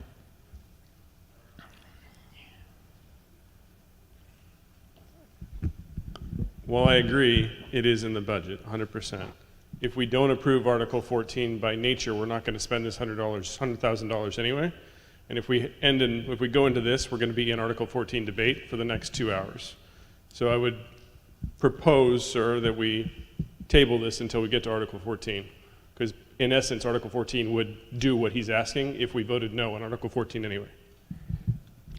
Do we have an explanation as to what would happen if we leave this in and we do vote down Article 14? Thank you, Mr. Moderator. If we were to leave this in here under our capital plan for the general fund and Article 14 was not to pass, I would redistribute the funds to other capital at November town meeting. Okay. Then I think your point is well taken. It would create a debate on Article 14 when we haven't got to it yet. So I think I will rule that out of order, but it will come up again on the next article. Okay, Ms. O'Neill? Mary Ellen O'Neill, Precinct 6. I had also wanted to speak on that topic. I wanted to know what that $100,000 would go to if Article 14 did not pass. And the reason it came to mind was I thought we had years ago committed to doing some upgrade to a playground every year, and I see really nothing. I mean, I know we're doing Birch Meadow, but I sometimes think about the playgrounds that aren't associated with the schools and how we're doing with those. And I was at Memorial Park the other day, and that's a pretty sad situation. I think it hasn't been updated in a long time. There's the chopped up rubber is everywhere on the nice pathway. So it's just a little bit also philosophical, but that's what I'm wondering is if this $100,000 was taken away from something else to put towards the pickleball. So I can leave it until we discuss 14. I'm not really thrilled with the idea that we would wait then until November to reallocate it if Article 14 doesn't pass. That's unfortunate to me.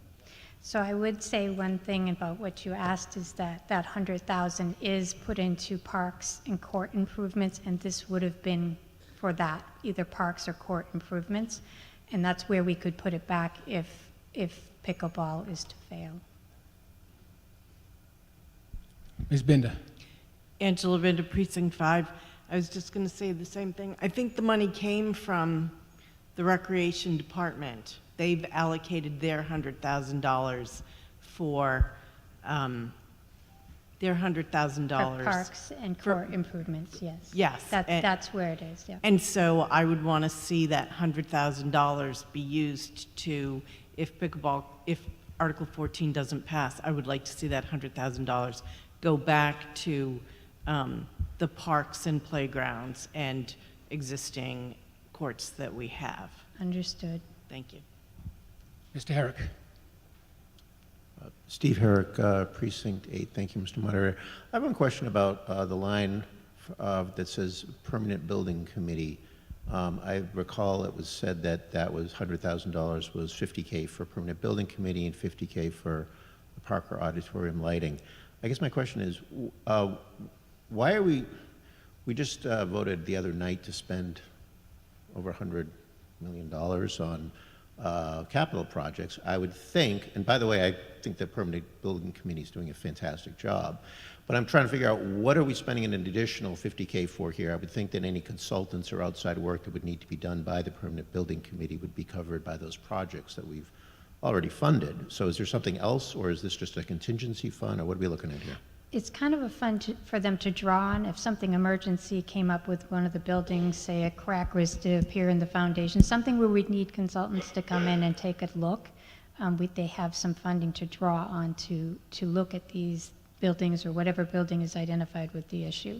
So it's been in place for a while. I think since we did the library, we started funding every year money for the Permanent Building Committee for such things. If something's going on in a building, that we could get professional consultants out there and determine what something's going to cost before we bring it before this body.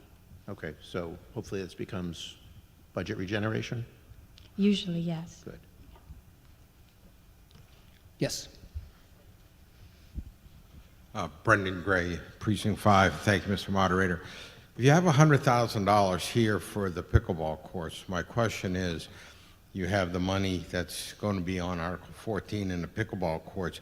Is this $100,000 included in that money, or is it in addition to that money? No, it's included in Article 14, the different funding sources. So they have donations coming in from a group that's raised about $200,000 or $225,000, and they were utilizing the $100,000 that REC already had kind of earmarked in our capital budget for court improvements or playground improvements, and then the nexus would be debt.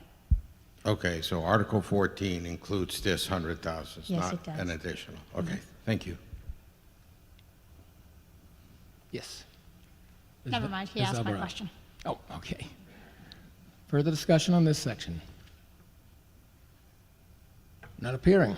We will move to. Did I miss, Sorry. Did I miss that? Oh, I'm sorry. I thought I had time to join the microphone out here. Thank you, Mr. Moderator. Joe Carney, Precinct 7. This is sort of, it's not a point of order, it's more of a point of how what we're voting on here. That, as I understand it, in the budget, we vote to make the first debt payment on debt that we would take for pickleball courts. We also, as a body, have to vote in order to take on a debt. So if we don't take on the debt, obviously we won't make the first payment on it, which is why we'd have the $100,000 to reallocate, but that's also why we have two different votes here. So this is voting to make the first debt payment if there is one to be made, and later we will discuss whether we want to take out that debt at all. Thank you. I don't think that's correct. This is, I'm sorry. So the way this was worked out was we had donations coming in for pickleball, and we already had 100,000 planned for playground improvements, court improvements, and they said, why not use that towards pickleball to minimize our borrowing? So that's what's happening here. If it were to fail, we would transfer it back to playground improvements or whatnots, but this 100,000 is there every year for recreation, for parks improvements, for court improvements. Further discussion? Okay, we'll move on to section D99, debt. Any discussion? Not appearing. We will move on to section E99, vocational education. Discussion. Not appearing. We'll move on to line item F99, FinCom Reserve Fund, which we talked about a lot. Is there any more discussion? Nope, okay. Next is line item G91 and 92, Administration Services Wages. Mr. O'Neill? John O'Neill, Precinct 6. I'm sure the answer is there someplace, I just couldn't find it. Under the town administration, they had the assistant town manager making less than the operations manager. Mr. Canales? The assistant town manager runs two departments, public services and administrative services, so that salary is split between those two budgets. Okay, it would have been helpful to have the total salary and maybe an asterisk to explain it. Okay, Thank you. no, that's a fair point. Yep. Further discussion? Not appearing. We'll move on to G91A, technology wages, and G92A, technology expenses. Discussion. Not appearing. We will move to line item H91, public services wages. Not appearing. Oh, I'm sorry, Ms. O'Neill. I wanted to stand up. Mary Ellen O'Neill, Precinct 6. I want to say thank you for putting a modest, very modest amount of money into a direct line item for conservation. As most of you know, we have a new conservation area that's quite different from others. It's going to need more upkeep, and that is funded, I think, for a couple of years, but we will need to build some money gradually into that so we can take good care of that. The conservation is responsible for about 1,000 acres of land in our town, and a lot of that is done by the Reading Trails Committee and trail adopters. Public Works does help out with tree removal, but there's a lot of other items that go into the care of our conservation lands. I see those things as part of our nature infrastructure, and we do have to take care of that too. Thank you. Further discussion? Not appearing. We'll move on to section I-91, finance wages. Discussion. Yes, Mr. Sasso. Thank you, Mr. Moderator. John Sasso, Precinct 2. Quick question. Maybe I'm missing this and I apologize, but H99, which is the accommodated cost miscellaneous, was basically where the rubbish is that not, is that concatenated into one of the other line items? Ms. Angstrom. You're looking for where rubbish would be? It Yeah. would be included in the Public Works Department. Okay, so that's, That's K91? K95. Never mind, thank you. Okay. Any further discussion on the I-91? Nope. All right. Next is J91, public safety wages. Point of order, Mr. Struble? Jeff Struble, Precinct 7. You, in your calling up these lines, you seem to be omitting the second one that's in there. For example, you said H91, I don't remember you saying H92. Oh, just an oversight. It's anything And in also, that. you just did the same thing for the next Yes, one, which is yes. I-91 and I-92. So Okay. just making sure that, we're voting on both of them. Okay, yes, we are, yeah. It's whatever you have on your papers, the actual motion. Okay, so J91, is there a second one there? J92, okay. Public safety wages and public safety expenses. Ms. O'Neill. Mary Ellen O'Neill, Precinct 6. I was curious as to where the line item for animal control is and how things are going with our animal control services, how that's being worked, how that's being Mr. Cornell? implemented now. Mr. Cornellis? Sure, yeah, animal control is under the health department, and we just re-upped the contract that we had with Wakefield. We do a joint animal control with Wakefield, so that's just been re-upped. It was approved by the select board about 2 months ago. When was that moved to public health? Oh, And a few why was years that ag- moved? a few years ago, I think. Oh, okay. Yeah, a few years ago. Yeah, it's been in public health, and the health director is here tonight. But I believe he'd say that probably for the entire time of his tenure here. Okay, I just we're find it close. curious because when people call and we have a lot of, and you'll see in the police log, there's so many different animal calls. Yeah, They're all people- usually handled by the health. Right. they People still were do handled by call the police non-emergency department. number. Right. What's that? People still do call if they have don't know where to call. They'll call police, but a lot of times the police will just hand that off to the health department, to the animal control. Okay, thanks. Yeah, thank you. Ms. Gregory? Thank you. Taylor Gregory, Precinct 2. So I was curious, I was looking at the police expenses, and in the miscellaneous category, it jumps up like 600% from 7,500 to 53,000. So I'm just curious what the increase was and why. Ms. Angstrom?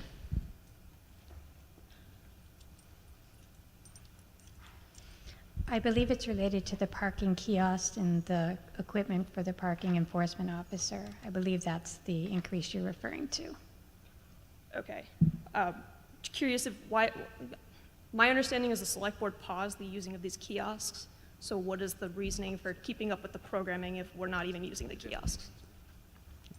Hi, good evening, Deputy Chief Amendola.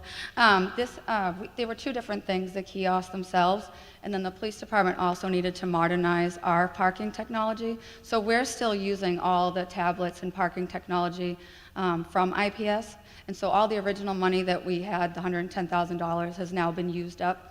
So we need to pay about $45,000 annually for our software, for the tablets, and that also goes to our fees, processing the tickets, sending out late notices, RMV requests, so that's what that money is all for, just the enforcement side. Gotcha, understood. Thank you. Thank you. Further discussion on that section. Ms. Binda? Angela Binda, Precinct 5. When town meeting approved the parking kiosks 2 years ago, we were told that all of these costs would be offset within 2 years. So the $110,000 approval was sort of a one-time thing that we thought that we would be paid off. So is that now an expense without any generation from the parking kiosks? Where's that money coming from now? Ms. Amendola? Right, well, we did, as you know, the kiosks are shut off, so I don't have any say over that, but we still make plenty of revenue in our parking tickets and citations, so we still need the software for that. And that's a yearly That's expense? going to be, that's what we're asking for now going forward. A yearly yes. expense? Yes. Yep. Okay, thank you. Further discussion? Not appearing. We'll move on to section K91, Public Works Wages, and K92, Public Works Expenses. Discussion? Ms. O'Neill? Mary Ellen O'Neill, Precinct 6. I just wanted to say, I know we have a lot of work there's a lot of work done by Public Works that I appreciate. Very disappointed to see that we did not replace the trees that we took down, not counting the ones that were taken down that were sick, but we didn't, there were 19 trees, apart from the sick trees, that were not replaced. And I think we went through years ago a period where we couldn't keep up with the tree replacement, and I thought we had started to go down the road of at least replacing all that we took down. We're seeing so much removal of trees on private property, and we can't make up for that, but the least we can do as a tree city is to put in what we take down, and I hope that we can do that this coming year. Thank you. Further discussion? Yes.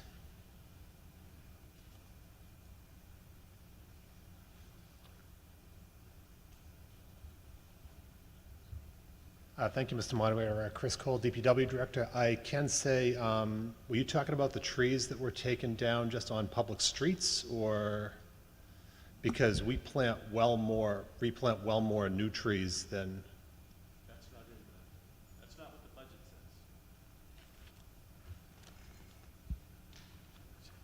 says. John O'Neill, Precinct 6. The budget said 144 taken down and 101 replacement, I believe.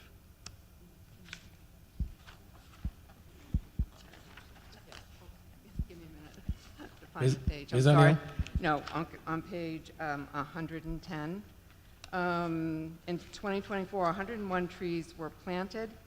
There were 365 trees trimmed, 163 tree removals, 44 were ash trees that I assume were taken down because of the emerald ash borer problem. So that would leave, we are a deficit of 19 trees.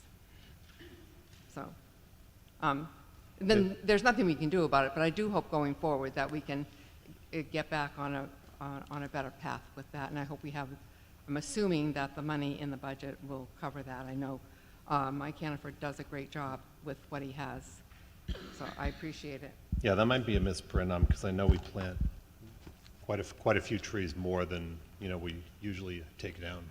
Well, I would really, if you could confirm that, Chris, at a later point, I would really appreciate that, because because this is what's in here.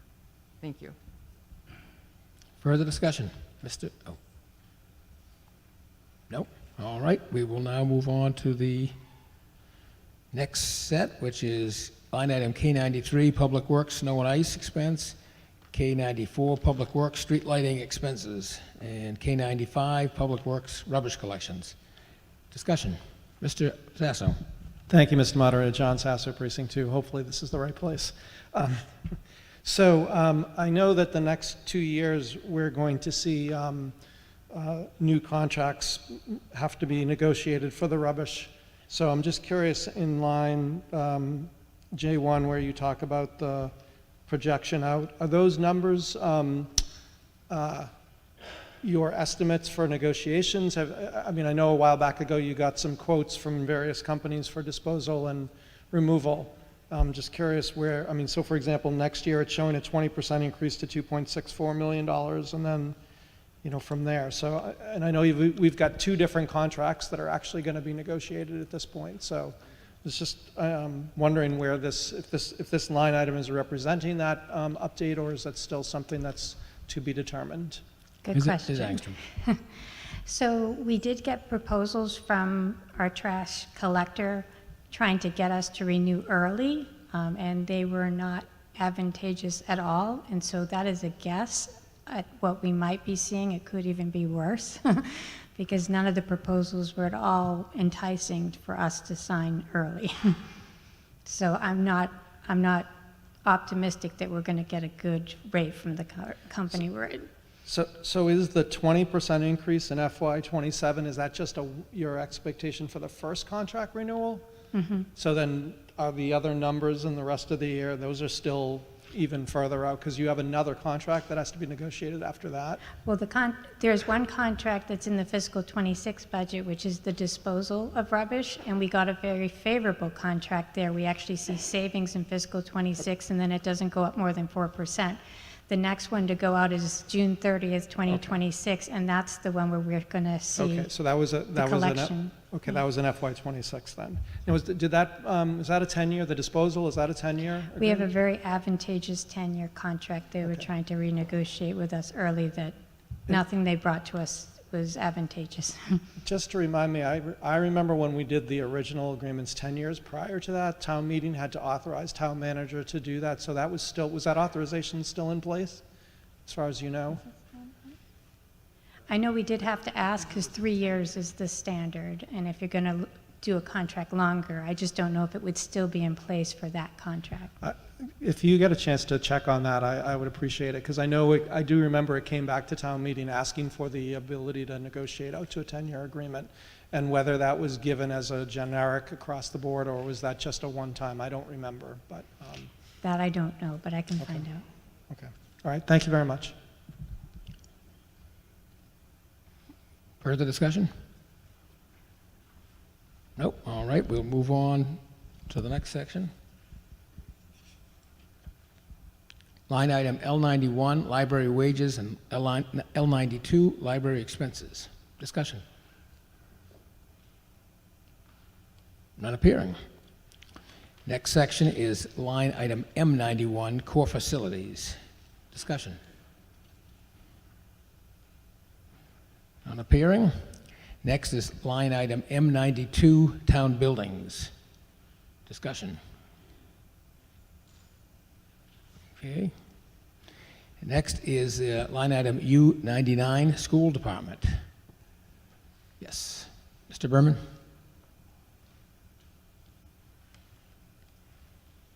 Thank you, Mr. Moderator. Barry Berman, Precinct 6. I have a couple of questions regarding school choice and also special ed. Superintendent, you had said that we get about $400,000 a year in tuition for people wanting to come to Reading, to enroll in our school programs. And I think that you said it was like $5,000 per pupil per year. Am I understanding that right? And does that get paid by the state, or does that get paid by the community where they're sending the students from? Dr. Melichewski. Great question. If you want to pull up the slide, feel free. So we, for school choice, right now it's right around 300,000. Yeah, okay. But given that for next year, we've already hosted a lottery for FY26, and we know that given with the students who have been accepted, that number is going to be closer to 400 next year. Okay. How it works is that each year, a school committee decide whether to opt out of school choice. Even if our school committee opts out of school choice, we could still lose kids to other districts. So historically, we've lost between 5 and 10 kids to other districts with no choice on our part. When we enroll students in our school district via school choice, it's paid by the sending district. The sending district provides the money to DESE, and then DESE then provides the money to us. I think it's 10 times a year we get the payments that it comes through for us. So you had mentioned that we have the incoming students and we get $300,000 a year, but you didn't give any color on how many students leave Reading. Yep, great question. That number actually comes out of the town budget. The last time I had looked, it was 6 students. So $30,000. Okay. It's $5,000 no matter where it's across the state. Why would it come out of the town budget? Just curious. Go on. Mr. Littlehill. Thank you, Mr. Mark. It works that way because, when the state does it, they reduce the amount of funding they're sending to the city or town that it's being charged with. So, for example, if we send out 6 students, that's $30,000, they're going to reduce the amount of state aid that they're giving to the town because that goes through the general fund. So that's why it ends up on that side of the ledger, so to speak, for the budget. My next set of questions deal with special ed, specifically out-of-district placements. That's a huge number. If Reading is forced to send a student out of district because we can't provide the level of services that the law requires. I mean, that's a huge hit, $50,000, $60,000, $70,000. I seem to remember that we sort of put that, and I may be wrong, put that into a kind of accommodated cost, like, so basically that kind of comes off the top. Is that still the case? And so how do we then, and if not the case, then how do we budget? Because if, you know, we could have 1 year no out-of-district placements and then another year 5, and that, you know, those are budget busters. How do we soften the edges on that? Yeah, that's a great question, and I would argue that it's even more volatile now in education than it's been, too. So a couple things on that. Yes, the special ed out-of-district costs come out of accommodated costs. Our out-of-district enrollment is hovered right around 50. We're actually going to, if you don't mind pulling up, Jackie, the presentation that we shared earlier with that slide. I agree with you that that is our sort of one of our biggest strategies. If we can keep kids in district for and build up good programming, we have a better chance to keep kids in district. I want to show you, we're going to pull up a slide right here. The caveat being this slide does not tell the full story, but gives you a little bit of insight. These, as you know, FinCom has named 23 comparable communities to Reading. We have listed up here the group of FinCom comparables that are also within 2 towns of us or also Middlesex League comparisons. These are the out-of-district costs, expenditures over the past 4 years. And you'll see that Reading has done a pretty good job of keeping that number somewhere on average of, you know, over the last 4 years of an increase of about 5%. And if you've been following along, the cost of out-of-district placements has gone up, I would say, more significantly than 5%. The reason I share that this doesn't tell the full story is because it doesn't tell you the number of students that are out of district either. I share that we've been right around 50 over the last couple of years. In one out-of-district placement, our lowest is $60,000 per student. Our most expensive is $550,000 when you include transportation. So even a one student swing can sometimes swing these numbers. So it's not necessarily to say, you know, a district's not doing a good job, because it could be the issue of one kid or not. But I can tell you that it has been a priority for us in the last few years to invest in our in-district programs as a strategy to better keep kids in our community. And you see, I think here, when you look at some of our neighboring communities, that's where you see correlation between some of the communities that are really struggling and what you're seeing here is a significant increase in out-of-district costs. So that was going to lead to my next question. Specifically, actually 2 questions. One is, there's lots of reasons why students have to be sent out of district. There are programs that we can't accommodate. I know you can't talk specifically about any individual case, but like demographically, is it, I'm making this up, is it autism that we don't address well? Is it reading? Is it behavioral? Yeah. Like, are there some kinds of things where you see a pattern? And then if so, what are the programs that you're doing to address that so that we can keep them in district, not just to save money, but to serve the student? Great question. There's one that comes to mind right away. I think that one of the biggest things we noticed several years ago was we were losing a lot of elementary age students to Landmark, students with language-based learning disabilities.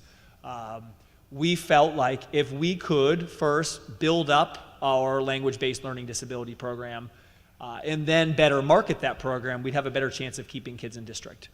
So we were thrilled.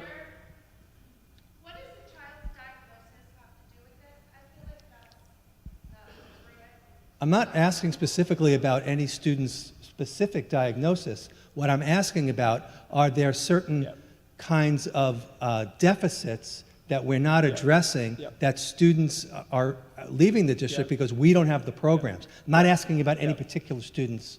So I don't mind just answering the finishing part of that, is that we had a program review from Mass General Hospital, MGH, who is considered a leader in that work, who recently rated our program in the 95th percentile. I think the teachers in that program are doing an incredible job. I think if you look at some of the data from our students in their program, they're doing an incredible job. And I think now people in the community are really seeing that that is a program that parents should have confidence in, and we're seeing more students stay in that program. But that is an example to your question of us needing to bolster up that program to make sure we can better service kids in. And I think LEAD is probably our best example. And if those program reviews are public, you can go on our website and find them. And we also just released a video kind of highlighting some of the findings in the program review as well. And then just the last question. You said we have 50 students that are currently out of district. Can you just leave the dollar cost of what that's costing the district? And I know it's coming from accommodated costs, Yeah. but it's still a cost, and I'd Yeah. just like to know what that number Yeah. is. Yeah, so on the out-of-district costs, I think the first thing I want to address is you'll see that there's, I think Mr.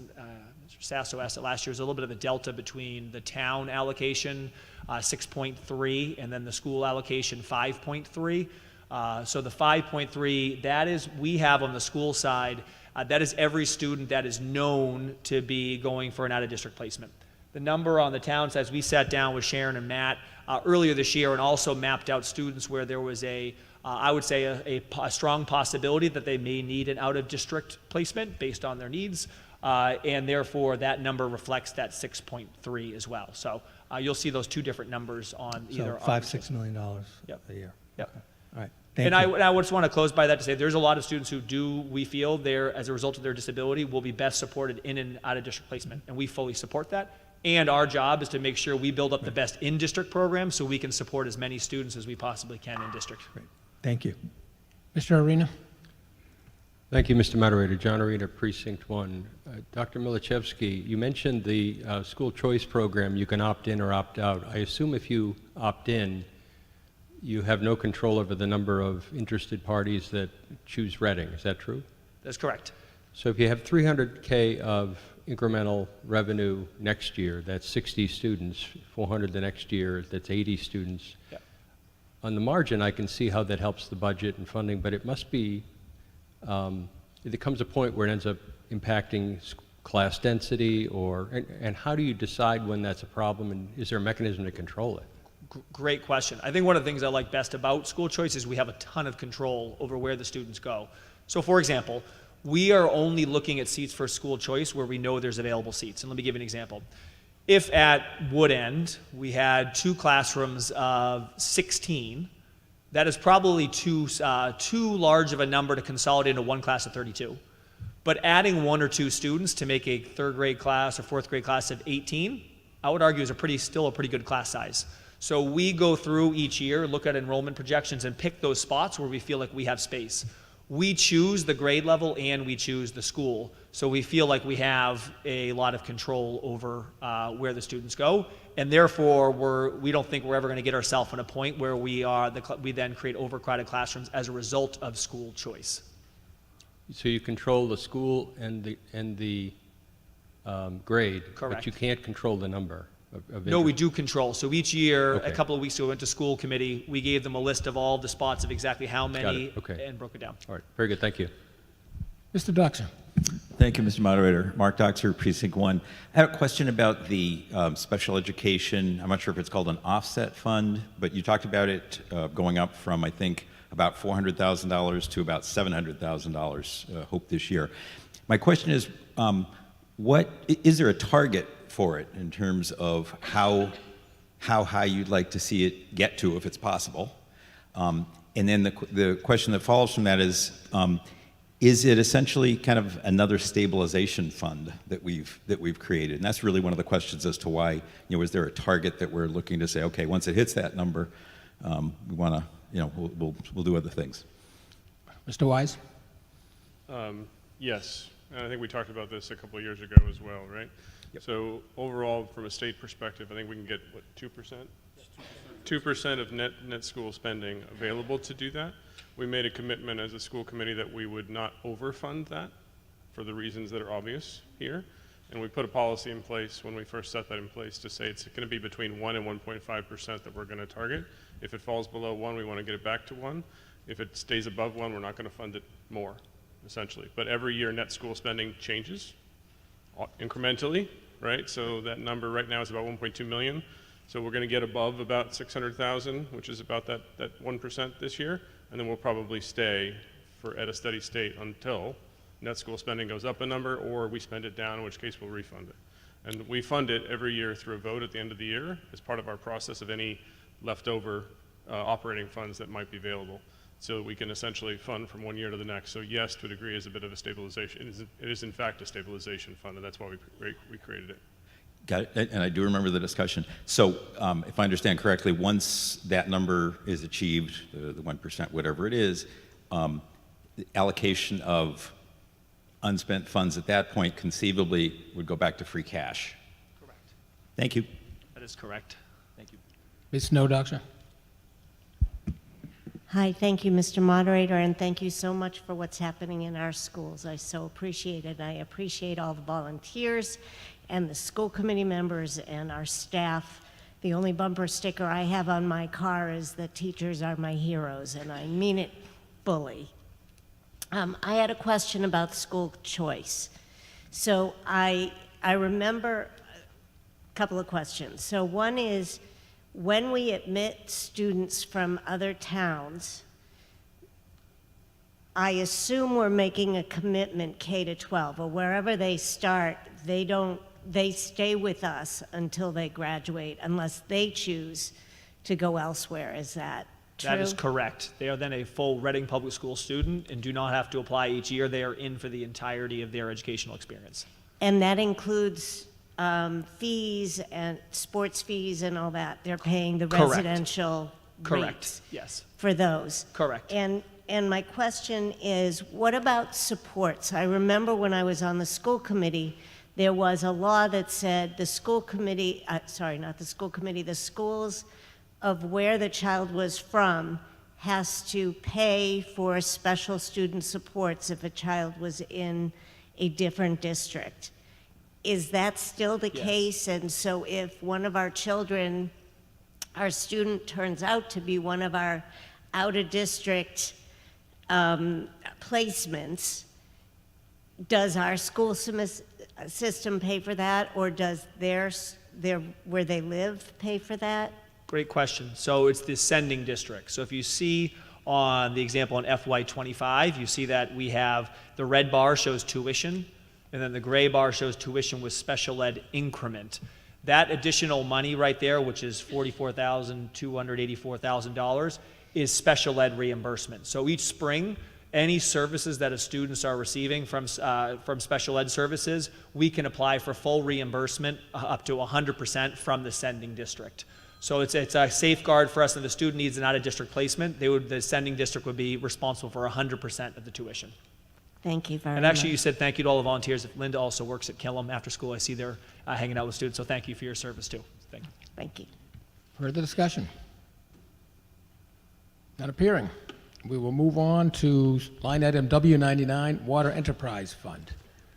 Discussion. Oh, no, okay. Next section is X99, Sewer Enterprise Fund. Any discussion? None appearing. Line item Y99, Stormwater Enterprise Fund. No. Let's see, line item Z99, PEG access. Mr. Grant? Thank you, Mr. Moderator. Tom Grant, Precinct 4. I did notice that the funding in this line item was around $630,000 in fiscal year 22 and is now about $520,000. So we already talked a little bit how about inflation is really pushing up our costs, pushing us to spend more, yet the amount that we're allocating towards I think it's public educational government TV is actually falling. So they not only have to manage inflation, but also with a smaller budget. Personally, I view this as a real problem. Like RCTV provides a lot of services to our town. I certainly rely on it to watch meetings that I can't attend in person. And so this is another question where I'm saying, I think this is a real problem, and I'm just wondering, sort of, are there any steps being made or thoughts towards providing some sort of solution? Mr. Cornelis. Thank you, Mr. Moderator. Yes, so that money, like I said, is a pass-through coming from Comcast and Verizon. That's a result of licenses that were already negotiated. And it is based on subscribers. There's a formula in there. But those licenses do get renegotiated after several years. I think one of them is coming up in another year or so. And that's something we could work on with the carrier in terms of more money in that direction. But I agree, it's a needed service. But this is the way it's been funded for many years. So I guess maybe I have a question that's not related to the line item then, which is just a concern for RCTV's overall funding? Does RCTV receive other funding besides this line item? RCTV is a nonprofit, so they do their own fundraising, they'd have their own funding, but it's not a town department. So what they get is through their own fundraising and then through this PEG access grant. Okay, I don't know if there's anything we can do about this line item, so I'll just stop. Thank you. Okay, thank you. Yep. Ms. Snowdoxer? Thank you again, Mr. Moderator. Linda Snowdoxer, Precinct 1. I actually, Mr. Grant asked part of my question. I also wanted to say thank you to RCTV. Without them, a lot of our town would not be informed about what's going on, and a lot of our town would not be able to go to events that are meant for everybody, but it makes it more accessible for everyone because RCTV includes it. You can get closed captioning. You can watch it at a time when you're not able to attend. RCTV does a huge service for our town, and I'm very grateful. I was liaison when I was on the school committee with RCTV, and I saw some of the inner workings. I've experienced how students learn. Thank you, Anna Cuevas, for your work in the high school. The kids are amazing with what they can do, what they learn, the professional skills they develop through the tutelage and mentorship of the staff of RCTV. And like Mr. Grant brought up, their funding is shrinking with the diminishing use of our cable networks. And I understand they're a not-for-profit, but they're not charging our town for their services.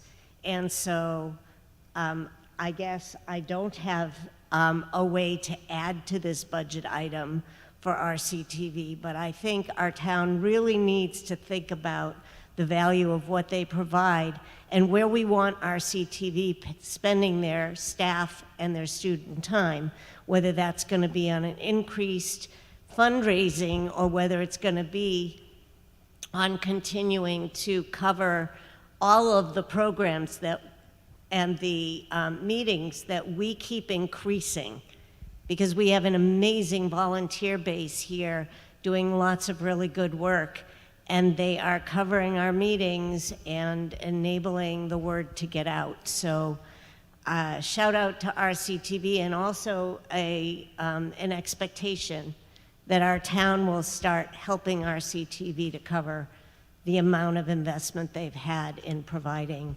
coverage and information and communication for our town. Thanks. I am assuming I can't do anything about increasing the budget line or anything like that. Not under the current funding in this budget, no. We do have a grant agreement with RCTV, and that's coming up for renewal at the end of the fiscal year. So some of the stuff that you've been talking about of what they cover and what they don't, that comes up during the grant agreement. So. Okay. I hope that we give them the support that they give us. Thank you. Thank Point you well very taken, much. yes. Further discussion under PEG access? Not appearing. We'll move on to line ZZ9, Landfill Enterprise Fund. Any discussion? Not appearing. We are now ready for the vote on the motion under Article 11, which is move that the town approve the proposed FY 2026 budget exclusive of state and county assessments, $146,402,720. Is there a second? Second. All those in, say, yeah, this doesn't require a simple majority. All those in favor, please raise your hand. Those opposed? And the motion carries. We have a budget.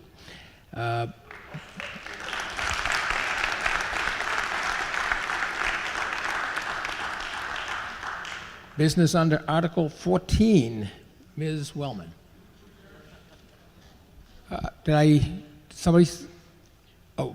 Move to adjourn. I assume you mean till Thursday night? Yeah.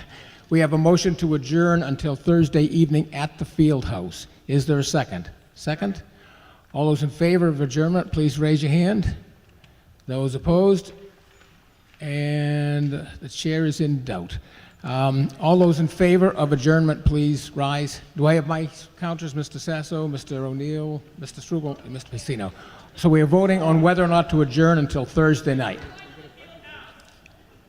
What? Thursday night we'll be in the field house in folding chairs. Oh, fill the folding chair. I've already mentioned that the Thursday night would be at the field house. So we are voting right now on whether or not to adjourn until Thursday night at the field house.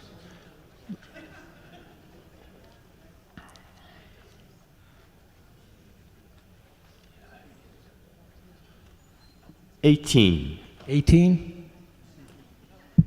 11. 11? 9. 9? 12. 12? And those opposed to adjourning until Thursday?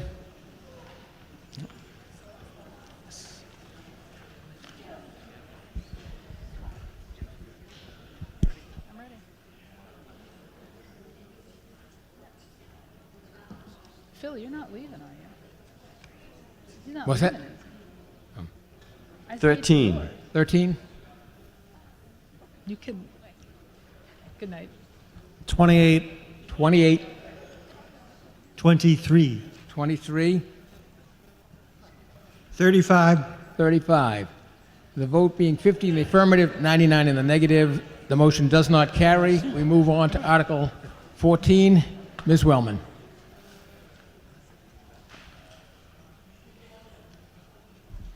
Good evening.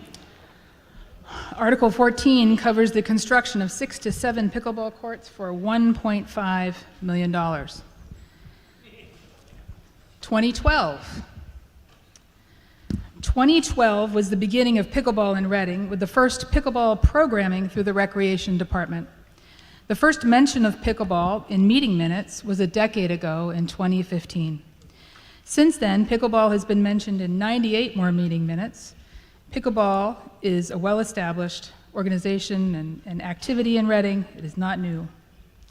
Currently, the town has 4 courts at Memorial Park. They are converted tennis courts, and 4 subpar courts by Reading Memorial High School that are rarely used.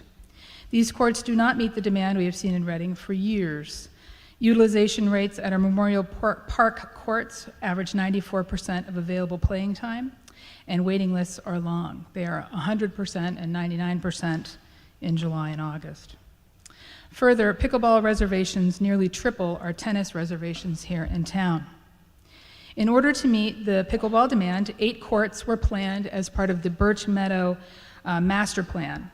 But due to legitimate noise concerns, the courts were taken out since there are many abutters in that area.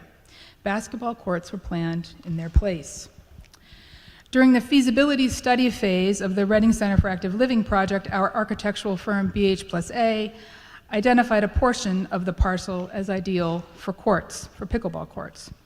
Last fall, the Reading Pickleball Players Association approached the town to see if the pickleball portion of the recal project could be pursued separately. The organization had begun fundraising for new courts on their own and wanted to contribute to the town's project. Ideally, the organization wanted to replicate the original Birch Meadow plan for a complex with 8 lighted courts. The Select Board authorized staff to utilize the remaining ARPA funds in December 2024 to explore the development of pickleball courts off Simons Way, Range Road. The town secured the services of the Recal architect, BH+A, which in turn hired landscape architecture firm Activitas to work on this project. The town has worked extensively with Activitas in the past on several projects, including Birch Meadow Phase 1 and 2. The project team received input from the Reading Pickleball Players Association, Public Safety, Conservation, Planning, Engineering, Recreation, and Finance Committee through the design process, and the Finance Department as well. Next slide. Thank you. The location at Simons Way is optimal because residences are at a distance, and the constrained site is ideal for pickleball courts.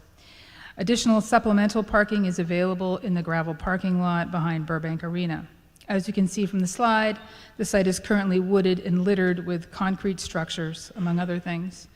Soil testing conducted last fall showed that it was negative for contaminants, And the site directly across Range Road from Burbank Arena is away from residents, again mitigating noise concerns. Next slide. Project scope. The determination was made to estimate the costs for the design of 7 accessible pickleball courts with lights, fencing, post-tension concrete construction, benches, a shade structure, stormwater retention basins, and some parking. Estimates were refined down to 1.792 at the time the background information was written for your warrants. That was in mid-March. The project team, however, aggressively worked to bring those costs down and committed to limiting the project cost to $1.5 million. In order to achieve this, we removed benches and a shade structure, moved a parking spot, and we'll add the 7th court and lighting as bid alternates, which I'll go over in a moment. The project funding for $1.5 million is made up of a mix of borrowing and other funding, including $225,000 raised by RPPA, $200,000 from the Burbank Arena Fund, and $100,000, as we discussed previously in Article 11, from the Recreation Annual Capital Budget. With these alternate sources, we aim to limit borrowing to $1 million. Next slide, please. Base bid. So in our strategy for bidding this project is what we will use to keep the project under $1.5 million. In the base bid, will include 6 courts, the small parking area, this number 2 on the slide, and that's the staging area that's being used by construction vehicles. Lighting infrastructure only, so it'll be plumbed, but it will not have the lighting poles. All the courts will be ADA accessible, and one will be fully adaptive and inclusive court. It will also include sidewalks and access to the parking behind Burbank Arena. Next slide, please. Bid alternates will include the 7th court first. Under procurement law, we have to bid this in order of the things that we want. So the greater priority was to get the 7th court, and then we will then put in lights, which would be 4 poles with Musco LED lights to allow for nighttime play, which is considered essential for players who wish to play after work. So pickleball is the fastest growing sport in America because it is inclusive and playable by people of all ages, abilities, and economic means. For the price of paddles and a pair of sneakers, anyone can play this sport. We believe this ethic of inclusivity and adaptability, combined with cleaning up this site and making it usable for wellness and socialization for especially our adult population, makes this an important project from our community. I'm open for questions. Is there, Mr. Cornelis, were you going to comment, or are you all set? You want to comment? Oh, okay. I got it. Oh, you got it. Okay. I got it. Okay. Is there further discussion? Oh, FinCom report, excuse me. Ms. Sisson.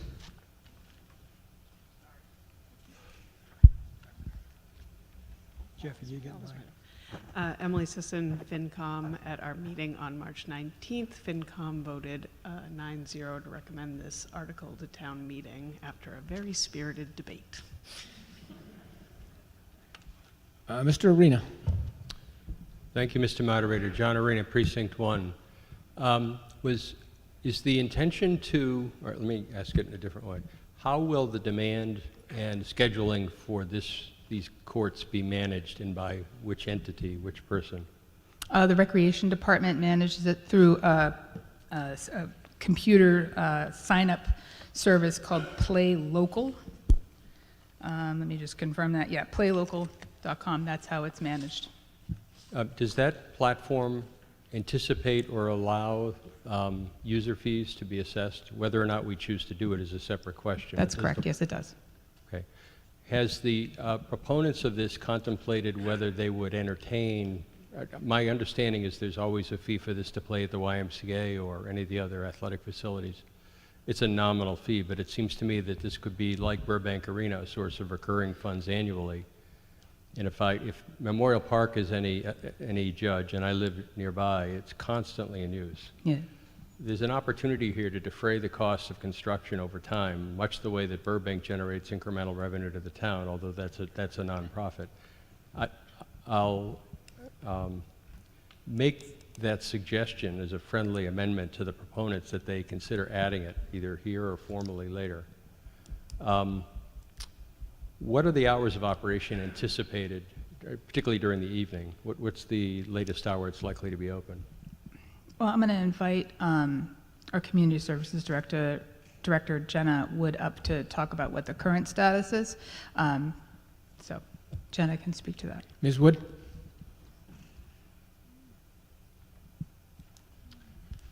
Sure. So currently, we would anticipate that they would be open from dawn till dusk if the lighting didn't make it through to the alternate. But if the lighting were to make it as an alternate, we would probably have it the same as all of our other parks, which is 10 p.m. And based on, say, the six site proposal, what would you estimate the number of players that might use it on a daily basis? I guess I'm looking for the subscription rate. How many folks would benefit from this as a rough order of magnitude? Ms. Wellman? Yeah, do you have that answer off the top of your head? I got some data right here. So in 2024, there were 14,650 reservations that were made for pickleball courts. Those are by Reading residents, and then 664 were made by non-residents. Does a reservation represent a group of 4 or a single individual? It's one reservation for 4 people to play on a court. So take those numbers and multiply by 4 to get people. Sure. So that's on the order of 6,000 visits or 6,000 visitors? It would be more like 52,000. 52K? It's 14,650 I misheard. reservations. That's enormous. A little bit. It's well beyond my expectations. There's some demand. My last question goes to the construction. I see the post-stress concrete. Post-tension. So you put cables in the concrete, you tension them, you let it dry, and then you release the tension, and you have compression force, and it keeps a nice solid brick of concrete. Yes, sir. Is any thought, is an alternative been used for like compacted crusher run and then just straight asphalt? We do not. Yeah, we did explore that, and I think that's a great question. What would the cost alternative of that, if this is objectionable to the audience tonight, there may be a proposal made for a lower cost option. What would that? So we didn't. The project team looked at that. The architectural firm and Activitas looked at that. And if we wanted to go with asphalt, it would save us, I think, $287,000. And I'll invite Ryan if he thinks I'm wrong. I'm looking at a sheet.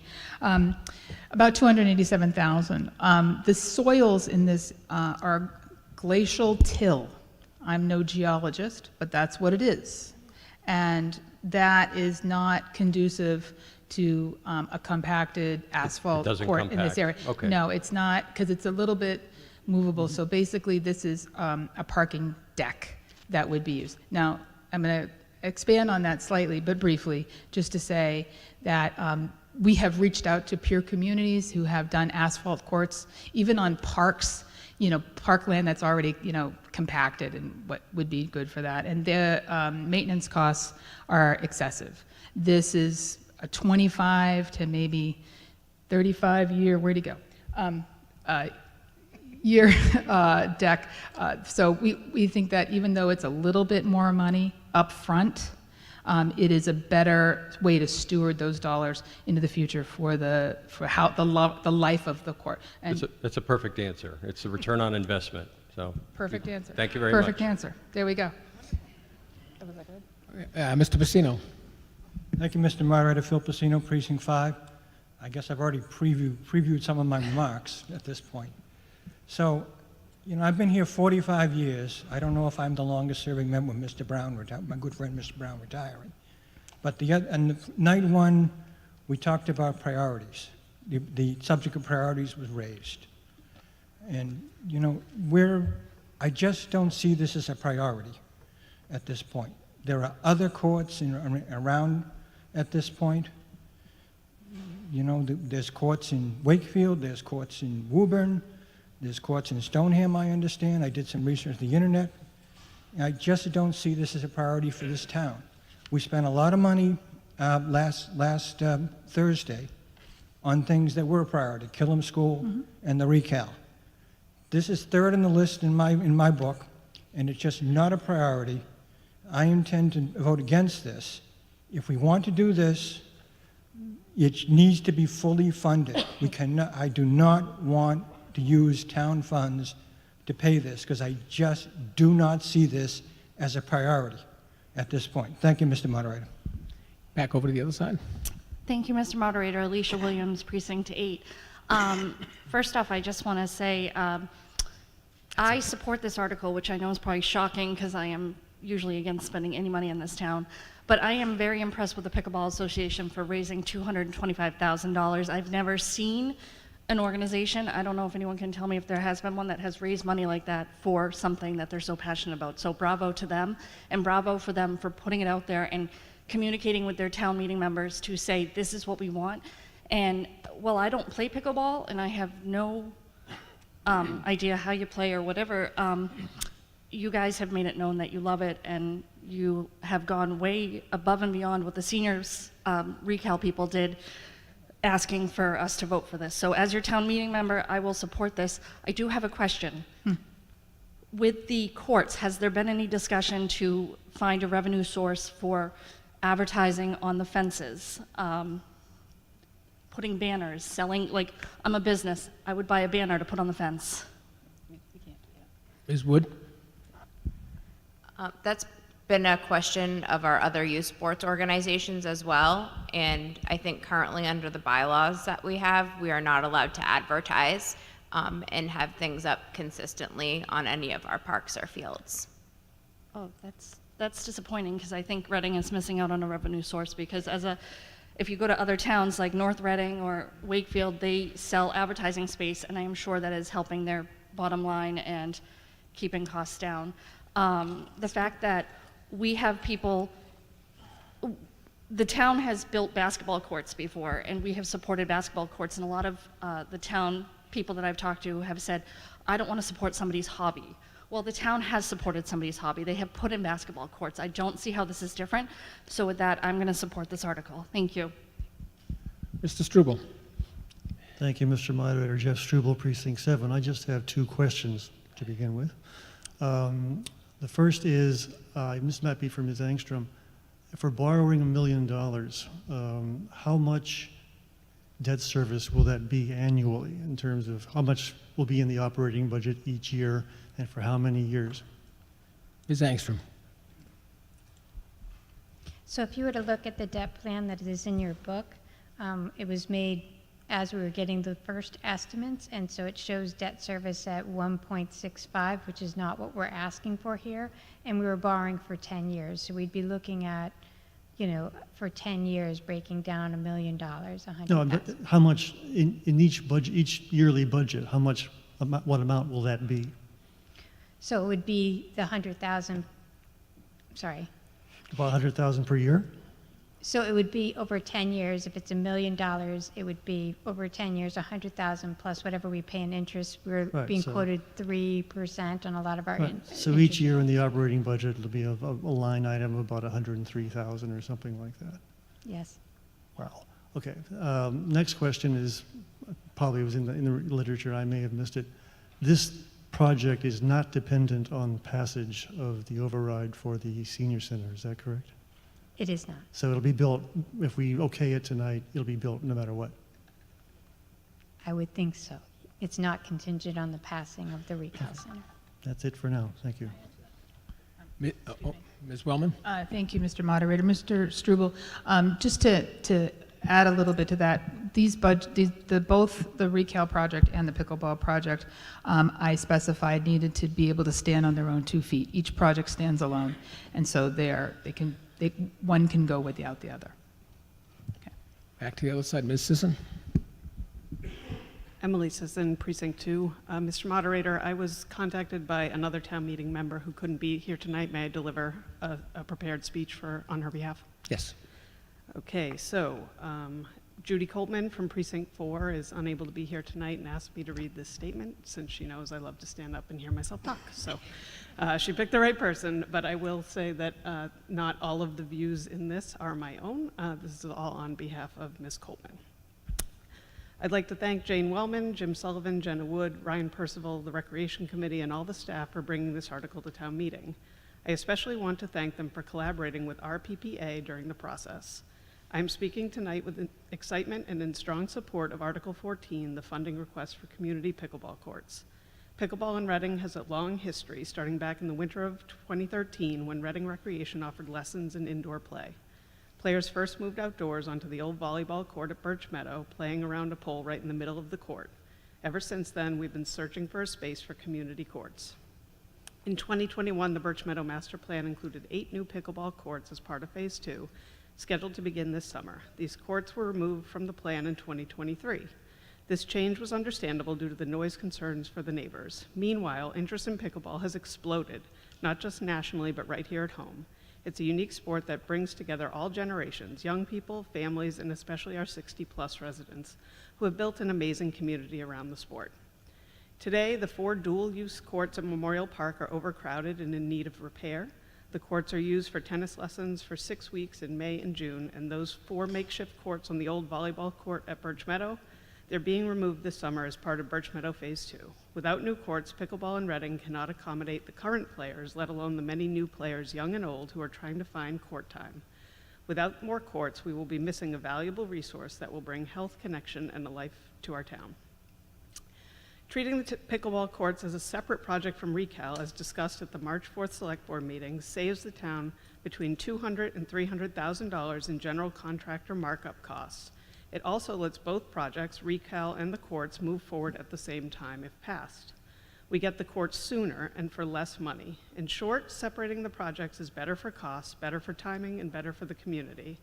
These pickleball courts and RECAL, co-located, will create a vibrant recreational area for the community.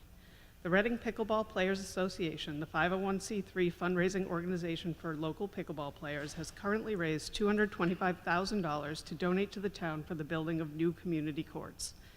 $65,000 of these funds are in the form of pledges that will be honored upon Article 14 passing town meeting. These donations are all from individuals. Our fundraising efforts will continue, and the passing of Article 14 will enable us to reach out to local businesses and foundations. With this fundraising, we aim to further reduce the cost to the town and to cover the expense of items like benches, sunscreens, or lights if they do not fall within the budget. RPPA and the town have looked for many years for land in Reading that is suitable for pickleball courts. The only appropriate land that has been identified is the land in this article, the land off Range Road. We all recognize the cost to build the courts here is higher than if previously developed flat land that was being redeveloped into courts. There is a cost to clear the land and provide drainage. Until this project is approved, the real cost from actual bids cannot be determined. As I mentioned, our PPA is committed to continue fundraising to alleviate more of the cost burden to the town. But until the project is approved, our hands are tied from being able to work with local businesses and foundations to apply for appropriate grants.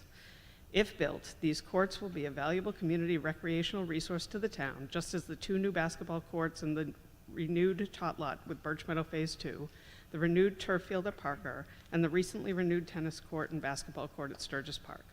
All of these are worthwhile projects. Not every resident uses every one of these facilities or every one of the other recreational facilities in town, but each facility is enjoyed by many.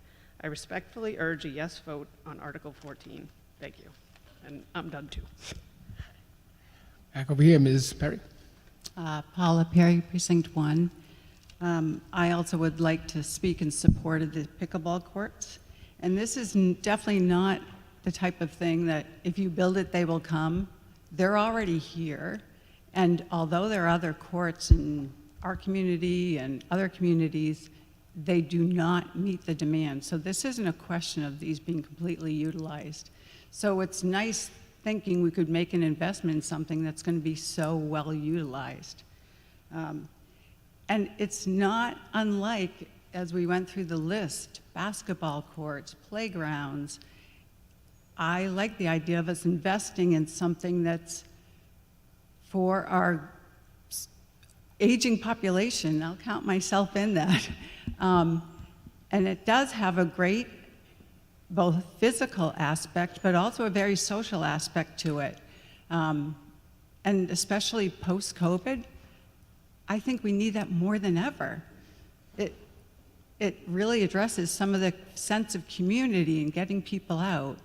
And one comment I did want to make, you know, is if this went, I would like to see us manage some as open courts versus just scheduled courts, because I'm not as intense as some, so I never seem to be able to get the courts because I don't wake up at 6 to book my court. And so I would love to see that. Plus, it increases the social aspect of it. You show up, you put your racket down, and you queue up for the next court. And again, it's a great community feeling.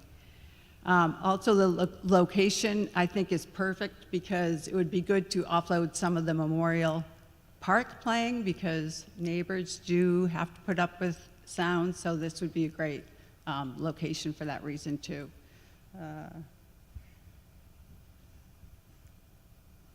Oh, and kudos again to the organization who raised this kind of money. I think it's a really unique project that we have a private organization that stepped up and raised $225,000 and made it fully available. I think that says a lot. That's over 10% of the cost of the project. That says a lot for the community. So, thank you. Ms. O'Neill. Mary Ellen O'Neill, Precinct 6. I have a couple of points I want to make on this. First, I think it was, and this is my own opinion, I don't know, I haven't talked with my husband about this, but I think it was, even though I do have my own opinion. I think it was a very unfortunate thing that you separated the two because I think it favors this project to the detriment of the senior center. That's just the way it is. It's not apples and oranges. We have this one coming only to town meeting, not going to the voters. It's a much higher bar when you bring it to the voters. I have no problem giving this land for this use. I'm having a problem with the money. I'm having a problem with the $100,000 from our parks and playgrounds. And I want to ask for some more transparency on the money from the Burbank Arena Fund. So in our town budget, we had payment in lieu of taxes as part of the revenue. And in the past, we have seen a line item from the Burbank Ice Arena in at least some type of amount of money that it gives back to the town. So first I want to ask, is there money coming in from Burbank for 2024, and was there in for fiscal year 2025, will there be money coming into our operating fund for fiscal year 2026? Ms. Angstrom. That's a good question. So the money that comes in from the ice arena is per a lease agreement, and it's basically a calculation that they do to pay us whatever's left over after they put into a fund for capital and all of that. When they have a lot of capital going on, we don't see any money. So in fiscal 25, we did not receive any payment from the ice arena, but in the prior year, we received $113,000. So it varies from year to year depending upon what they need to put into their capital fund to keep the building in working order. Okay, so I have no insight into how the Burbank Arena the Ice Arena Authority works. This is what I will say. Towards the beginning of its life, of course, it gave money back to the town to pay off the debt to repay us for what we gave to the Burbank Y pool. And then for a long time, it gave the town $200,000. Then it gave the town $100,000, and then it gave the town nothing. And one of my concerns was that they weren't doing, I have no idea, so maybe someone can speak to this, that they weren't doing adequate capital planning, so they weren't putting money aside for capital. So now they had, when those needs came up, they stepped back from their contribution to the town. So that sounds like what's going on still. So now in the warrant, it's referred to as the Burbank Arena Trust Fund. I'm having a big problem with money going to this, with Burbank deciding they're going to give money to this particular activity and not give it as they've done historically, and what I imagined since that whole program was set up there would continue is, whether you want to call it payment in lieu of taxes or something else, would continue. I'm not in favor of the Burbank deciding where that money would go, so they would give money to pickleball, but they're not going to give any money to our general fund. So I just wanted to elaborate on what you just said. What we have done, when I first started, there was money in the operating budget coming in every year from the Burbank Ice Arena that we used to support our operating budget. But that money does come in and it's kept separate in its own fund, and we pull the support out, and that's what we used to do. But as the building aged and they needed to do more capital, we were told, don't expect anything from us. We've got this, for the next couple years, and we stopped relying on it as part of our operating budget. The money that's proposed to be used here has been, over the last 10 years, kind of whatever they did send us has been put into that fund. So it's not that Burbank is saying, it's not like the ice arena is telling us to use it for pickleball. We've put it aside every year, not knowing every year what we're going to get based on what their capital needs are. And now there's a request to utilize that funds, which is up to us what we want to use it for. So it's not the ice arena saying I'm paying towards pickleball. It's us looking to see if we're willing to use money that was set aside from the payments from the ice arena towards pickleball. Does that make sense? Not quite, because I don't understand. You're saying we get money every year and we're setting it aside in a separate fund? So when I first started 13 years ago, the first couple of years, we had like 100,000 or 200,000 that would come in, like they would tell us, and we would utilize that money in the next year. And as the building aged, they started to need more capital. And so they had said to us, don't count on us giving you that money. We need to start putting money away for capital or do more capital work to the building. So they're keeping it in their own account. Because the contract we have with them allows them to build up a certain capital balance for maintenance. That's wise. And that's so reasonable. For many years, for several years, we didn't get anything, and then we'd get small amounts, like say $14,000 or $15,000 per the calculation in the lease agreement. And it was such a small amount, we weren't using it towards the operating budget. We'd put it in the fund when it came in, and it just hasn't been touched since. So the money that they're asking to draw is over, I think there's about 400,000 or a little bit more in there, and that's the fund they're looking to draw from for pickleball. But it's not directed by Burbank. It's. Well, I'm just. Sorry. Am I not understanding this? Where is that $400,000? Under whose auspices is that money right now?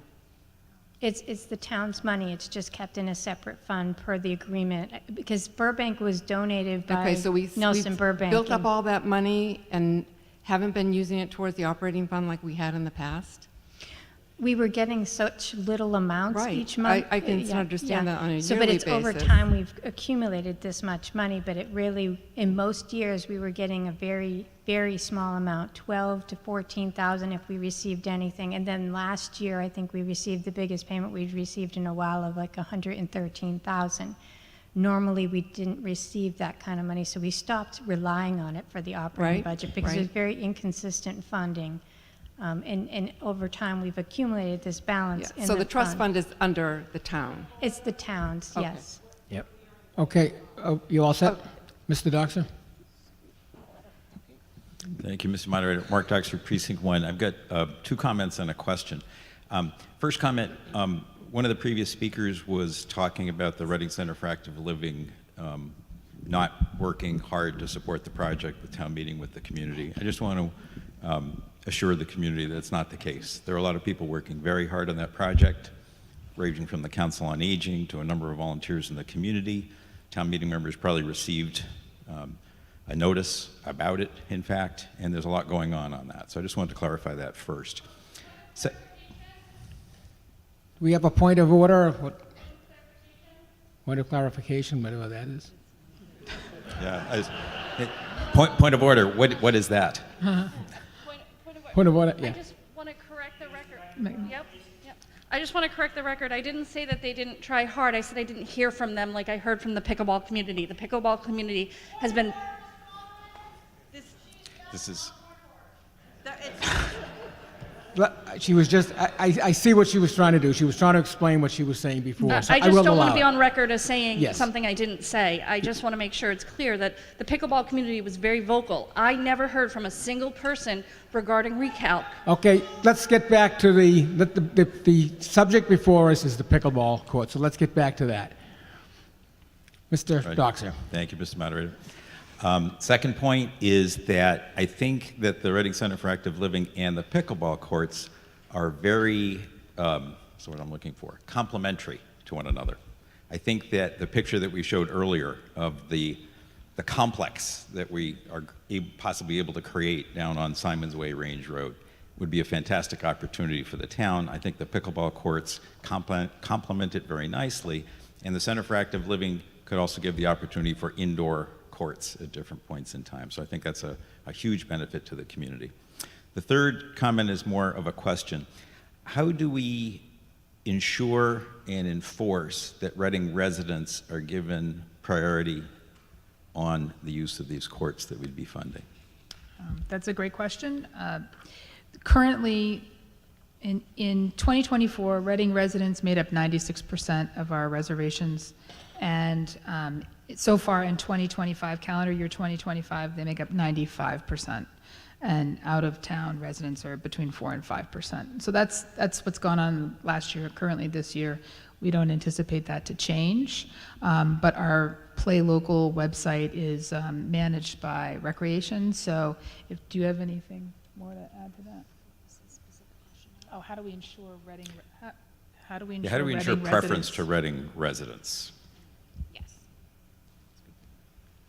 Yeah, so we do have a couple strategies right now with the Play Local system. So if you're a non-resident, you get charged a fee of $25. Of course, if there's someone from Reading who books a court, there could be 3 non-residents that come and play with them, and we wouldn't really have much control over that. If we notice that there is a big uptick in out-of-town play, and say it goes up to where it is to like 50%, then we can limit it to residents only to book the courts on the Play Local system.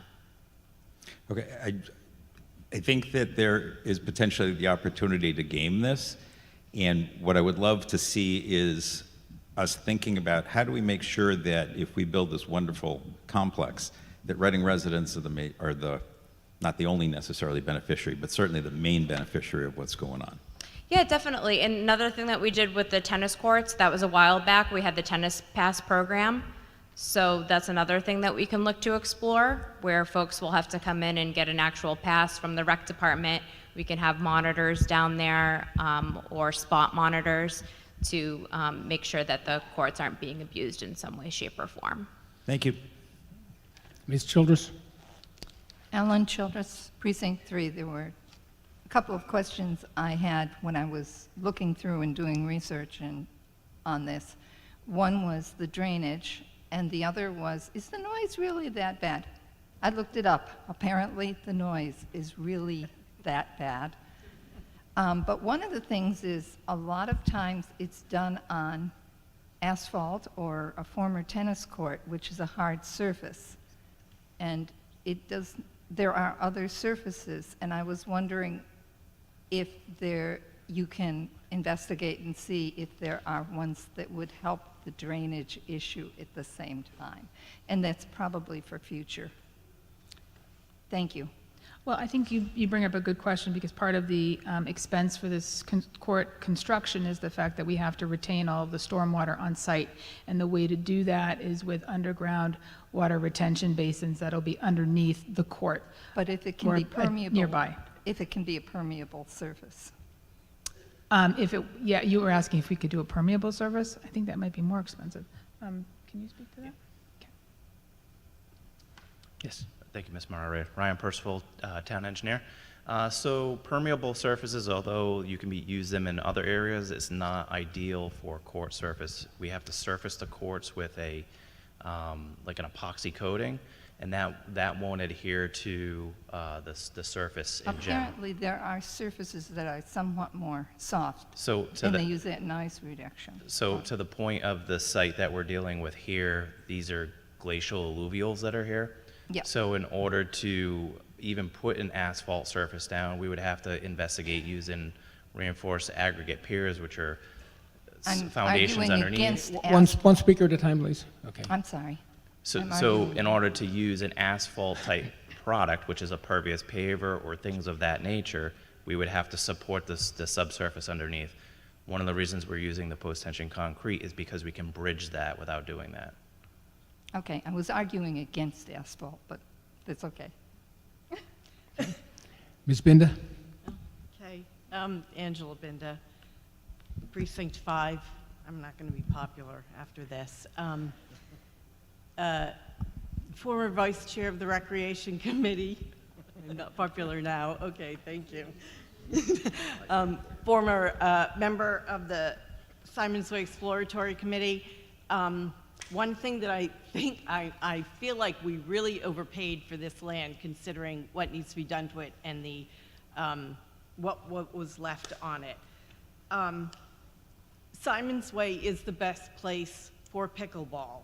I think everybody, the rec department, rec committee, Simons Way, everybody knows that. In the year and a half since RPPA first went forward for money for temporary courts, SWEC has finished its work. The Select Board and SWEC agreed that Simons Way is the best place, and progress is constantly being made, and it continued to be made. When this plan was presented only in March to the Select Board, everyone was in shock at the cost, which was 1.9. It's now come down to 1.5. I'm not exactly sure where that number came from because it was 1.9, then 1.7 in the warrant. Now it's at 1.5, and I know some things have been cut out. I'm also surprised at the scope of this, even cut back with the lighted fields. I know that it was said that there were 8 courts at Birch Meadow, but that was a very loose, that was not a final plan. At the presentation to the Select Board, the architects stated that they're normally building 4 to 6 courts in the towns that they're putting in courts. It was stated that this would make Reading a premier pickleball destination, and Select Board members stated that this would be the type of complex that you normally see in the south, not in the northeast. And, you know, it could host tournaments. I'm hearing from people, I have heard from a lot of people who have said, I'm not against pickleball courts. Why aren't we putting in 4 courts? Why doesn't it cost less than $1 million? And as a Recreation Committee member, we heard from a lot of people saying, I can't get a reservation, I can't get a reservation. And in 2023, the town did a deep dive into the pickleball court reservation system after getting complaints about scarcity of reservations. And the town discovered that there was a single player who had made 2,091 court reservations in a 2-year period. Think about that number, 2,091, when you remember that there are only 365 days a year. How does that even happen? By a person using 5 different email addresses to make those reservations. And it was stated at the time that that was really what was putting such a strain on our courts. And then through an outside system that we don't have anymore, those court reservations were opened up to people in other towns. So we had we were inviting people from all over to come in, and when the Recreation Department Committee put it on the agenda to talk about this, to try to limit it for residents, we received one email that stated a public park, Memorial Park, should be open to the public, be they residents or not. We welcome our out-of-town pickleball family. Excluding them is unnecessary, unwanted, and un-American. So, demand on existing courts, it does exist. But some of the data that we discovered too was that some pickleball players were playing 2+ hours a day and 4+ hours on the weekends. So there needs to be managed expectations about what the town should be building, and what people's expectations are if they're public courts and shared courts. You can't have some people making that many reservations and using the courts. And so when the architects are saying we're building 4 to 6 courts in towns, it's probably because there are measured expectations. Reading allocates a lot of money on sports on capital projects. $2.2 million for the high school turf, $4.84 million for Birch Meadow phases 1 and 2. And those took years of planning to get to town. $3 million for the field house, bleachers, $10 million. I appreciate the town's efforts to try to contain the cost a bit, and I'm not suggesting that the courts are not built, but I do think that this is being rushed through. And even an RPPA board member stated that the town is moving this project in an extremely aggressive time frame. The architect's presentation was presented to the select board on the same night that the warrant closed. So they asked, can you come back? And that didn't happen. So I have spoken to people. One email that I got says, my position is that this is not a project that Reading needs right now, especially since benefits a smaller population. It's not a matter of how much the pickleball option would cost. It's a matter of using Reading's funds for the most benefit. With the financial and economic uncertainty facing us for the foreseeable future, it makes more sense to spend on needs rather than wants. And then this person wrote, if town meeting ultimately favors pickleball, I'd suggest 2 components. Start with a minimal plan with potential for future expansion. Prepare the ground and install 2 no-frill courts. Additional funds could be in the budget, and as with recal, impose a non-negotiable cost cap based on minimum configuration. If costs rise, mandatory cuts. So the town has made significant progress towards new courts. I think that will continue, but I don't feel that this is the time right now. And I would also suggest looking at a reduced plan more suited to residents' real needs. And regarding the concrete course rather than the asphalt, they said they'd last much longer, but they only gave a 5-year guarantee, right? So they're saying they'll last 50 years, but there's only a 5-year guarantee. Is that correct? Ryan Percival, town engineer. Asphalt has a 0 guarantee.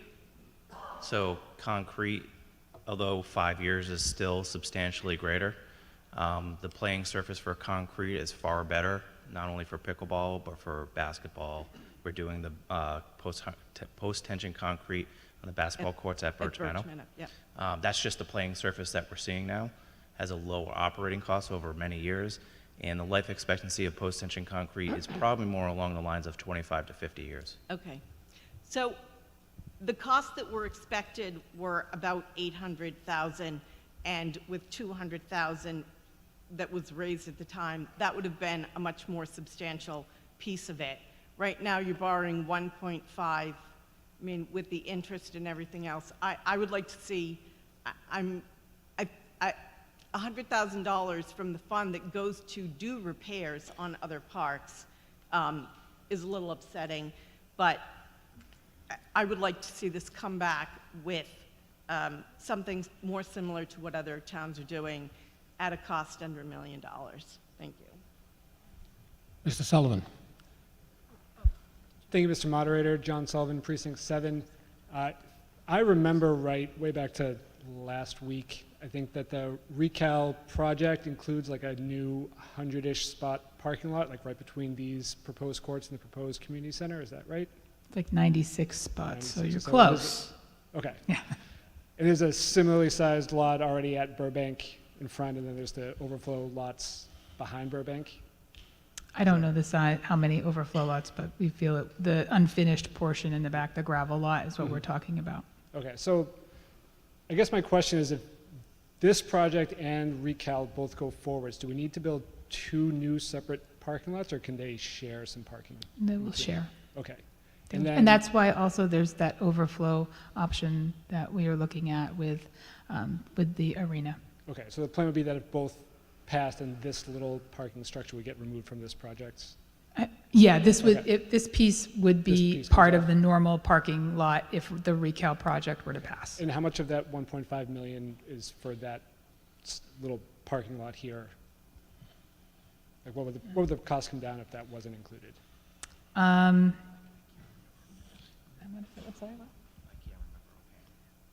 It's quantified, I don't remember what it is offhand. It's I might have it here, hold on.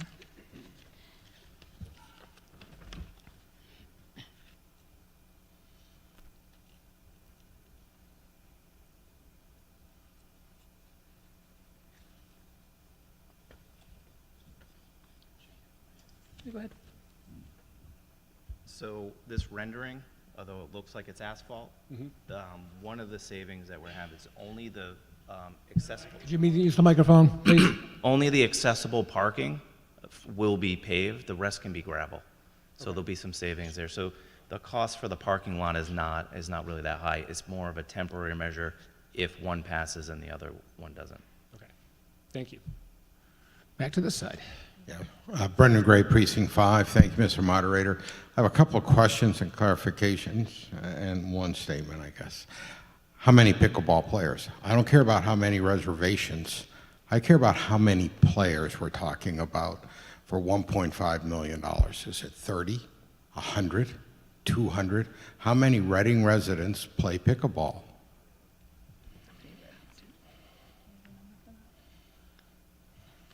Ms. Wellman?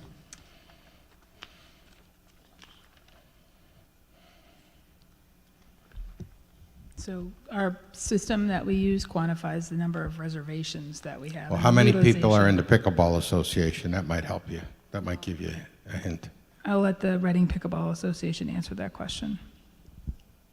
Do we have an answer? Oh, okay. But I would just remind you that the Reading Pickleball Association aren't the only people who play on our courts.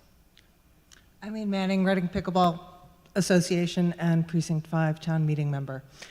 It is not a membership organization, so there are 9 board members who are advocating for the pickleball. We do have hundreds of people in town that are playing pickleball and that have, advocated, made donations to, try and help get courts in town. Okay, so we don't have an exact number. That's fine.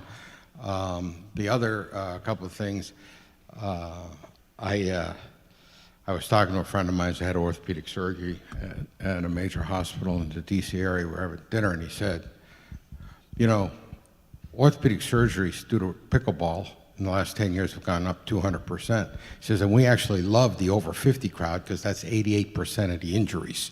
So you can break your leg playing pickleball, or I'll break it for you, but either way, I'll operate on it. And I said, okay, thanks a lot, John.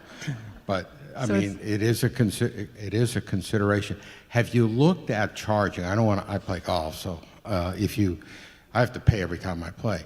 What if we charged every pickleball player $20 to play around pickleball? So right now, we charge out-of-town residents, I think, $25 to reserve a court. We don't charge residents to play. Okay, so we could explore it. Pardon? We could explore it. Yeah, I mean, that's what I think. I don't know what the mechanism for that is, but I say, okay, if you're an out-of-towner, you pay $25, and if you're an in-town resident, you pay $15, and therefore there's a break. And to answer the question of priorities, you could say, for reservations, if you're a town resident, you can reserve 7 days out, and if you're a non-town resident, 1 day out, and that helps prioritize that. Those are 2 ways to do it. And the third thing I'd like you to explore, I guess, because I think this is rushed, is what about if you had a developer just do it and then charge, just like a golf course does, and you have membership fees to pay, and they pay for it. Now the taxpayer is not paying for it. And that's what I'd like to see, is ways to either income revenue or avoid taxpayers paying for it, so find out some other method. I'm sorry. Can you repeat just the last part there? You can have a couple ways to do revenue. One Yep. is, so that's a revenue generator. The other is have a developer do it Oh, yeah. and form much like, Meadowbrook or whatever, then there's a membership, a private developer. Yeah, that's the other option. I'm not necessarily in favor of that. I'm just saying, I'd like to see those two options explored and have it come back to town meeting next time and say, okay, we've looked at all these options of how to offset this cost to lower the burden on the taxpayer in light of the two higher priority projects which we have funded the other night. So that's a great point. We did talk with another private entity when we were doing the Recal project. There was no appetite for pickleball from a private developer that we engaged with, Edge Sports. Okay. And then to answer your question, we have had 378 unique Reading residents reserve playing courts in Reading. Okay, well, that Okay. just gives So us an there's your- idea. there's your- Yeah, no, that's great, because now 1.5 million divided by 400, you got your number. Well, You it can is. figure out you can figure out your whatever fees you have to pay, and you could do what most governments do. It's the gift that keeps on giving. You charge until you get your 1.5 million, and then you can stop, or you just keep charging and bring more money in. Sure. As I think our recreation director said last week, Reading Rec clears something like over $900,000 because we do charge for programs. So it's not something that we don't know how to do. We have not explored specific fee structure for using this, and should it pass, we will look into that for sure. So I would say then we should not pass this on to the taxpayer.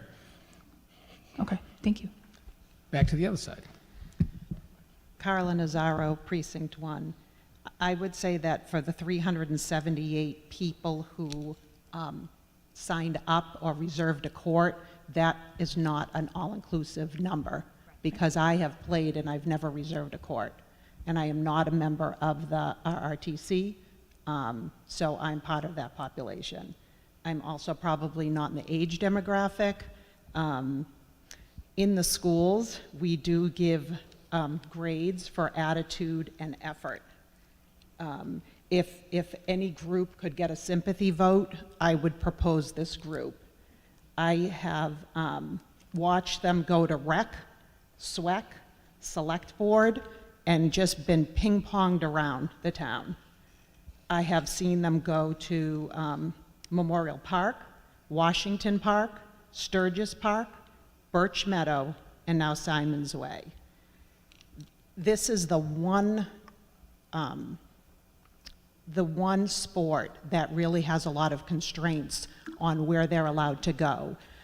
When community members came out and said, not in my backyard, it's too noisy, I saw a very gracious group say, we get it, and move along. I do, and I say this lightly, I feel like they've received the runaround and been disrespected on some level. I am a pickleball player. I haven't played in a year because I haven't had time. I love it. When the weather turned warm this week, I wanted to run out and play. And I said, I can't even think of how to sign up to play, right? But if it was something I could have popped into, I would have gone and done it during my lunch break. Towns aren't just about brick and mortar. They're about character and charm. Every other town that has pickleball courts has very full pickleball courts. So there is not enough space to meet the demand. I've seen people play in extreme weather conditions, freezing cold and really, really hot. It is for all ages. If anybody looked at the crowd in the back of the room on Monday night, we're talking 70, 80 plus year olds. This is very beneficial for our seniors. It's very beneficial in so many ways. I'm not going to go through that again. And quick question for Ryan. The two Birch Meadow basketball courts, post-tension concrete? Correct. Did anybody complain about that for those two courts? We had questions about them. It's something new that we're doing in town, but it's a standard. any reason why we have 2 basketball courts going in the high school and the temporary pickleball court that's there now is no longer a space available? Do we have, I mean, I've been to the playing pickleball in Memorial Park and watched the tennis courts, and it's just not utilized. So I believe those pickleball courts are not regulation size. I think they're smaller. They don't have enough runoff room. I think that's the issue with them. but people still use them. Not as At much. your own peril. Yeah. There's actually, it's on my walking route, there's a pickleball net out there just sitting on the side. So that means somebody's using Yeah, them. I'm sure they're used. right? They're just not ideal. So we're building courts for sports that are not this popular. And we're building courts with the same kind of surface that people here are complaining about the cost. And there's 2 courts going in at Birch Meadow Complex, and nobody's talking about that. This is our responsibility. This is a no-brainer. I trust that the town will monetize this until this is paid off, but this is something that should go through. Thank you. Mr. Bacci. Okay, sure. Carlo Bacci, Precinct 5, avid pickleball player. I've been playing for 3 years. There's no one in this room who plays more pickleball than me. I became a coach. I have my own courts in Woburn. I teach pickleball. I love pickleball. I've helped out the RPPA twice as a volunteer. And like Ms. Wellman said, this was in the Birch Meadow Master Plan. 8 courts. Maybe 8 courts was aggressive, but that's what was in there. I like that they've scaled this back from 8 to 7 to possibly 6. And I guess maybe if I didn't play, I'd be more, or not more against it, and maybe I'd be against it. But what I've seen over 3 years is just incredible. I mean, we've spoken about the mental and the physical. Yes, we've spoken about injuries. I plan to get injured, and I plan to keep on playing. That's just the way it is. I had a friend, broke her wrist at my courts, and now she's recovered and playing again. It's almost like a cult in a way for the people that are really avid players. I'm paying now over $100 a month to play on beautiful indoor courts. For a year, I played Memorial Park. I learned at Memorial Park. It was mostly Reading residents. There was other residents, of course, family, friends. That's how the sport is played. It's very social. And when I first played on dedicated pickleball courts, it was like I went to heaven. Because it's like, imagine playing tennis in a parking lot and then going on a real tennis court. So this is for the whole community. It's a capital project. I know there's mixed feelings about here in this room about this project and the money and the cost. But in the short amount of time that RPPA has been formed, and I give so much credit to Mike and Judy and the 50 people that were there last week. There's a few of them here, I see over there in the corner. They're a dedicated group, and they play the majority of the pickleball at Memorial Park. So obviously I'm gonna vote yes for this for many reasons, but I can't express how much this is for the mental and social well-being. I mean, I wish Karen Janowski was here. She's not, but pickleball brought her so much joy after her husband's death, and that's a real thing. I play with a lot of people that are in their 70s and they're widowed, and pickleball is this social connection. We talked about social connections for the Active Living Center. This goes beyond that, trust me. I play with the range for people in their 20s, college kids, to people in their 70s and early 80s.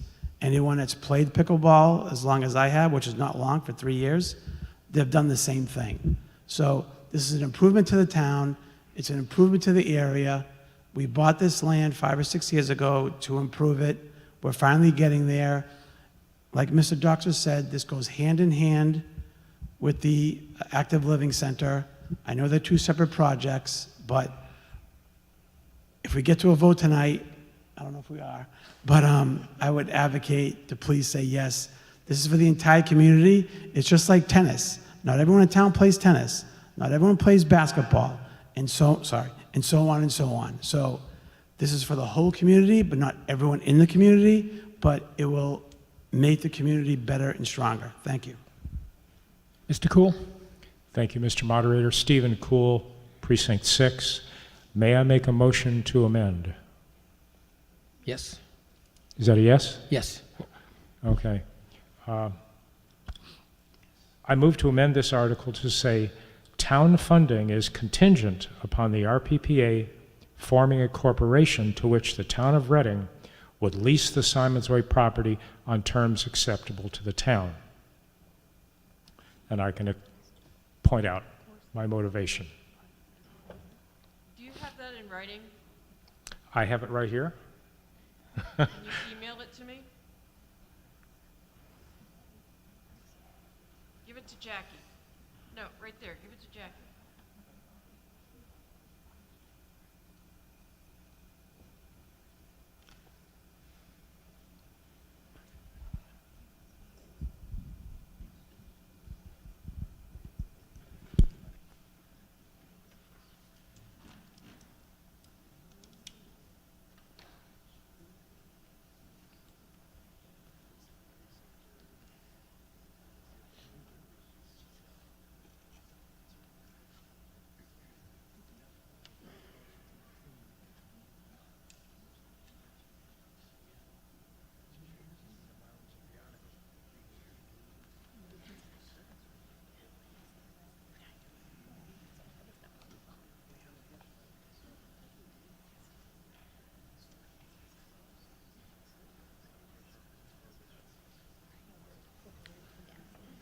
Okay.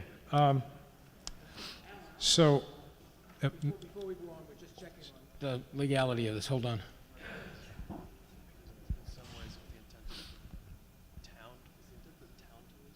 No, the town wouldn't. They're nonprofit.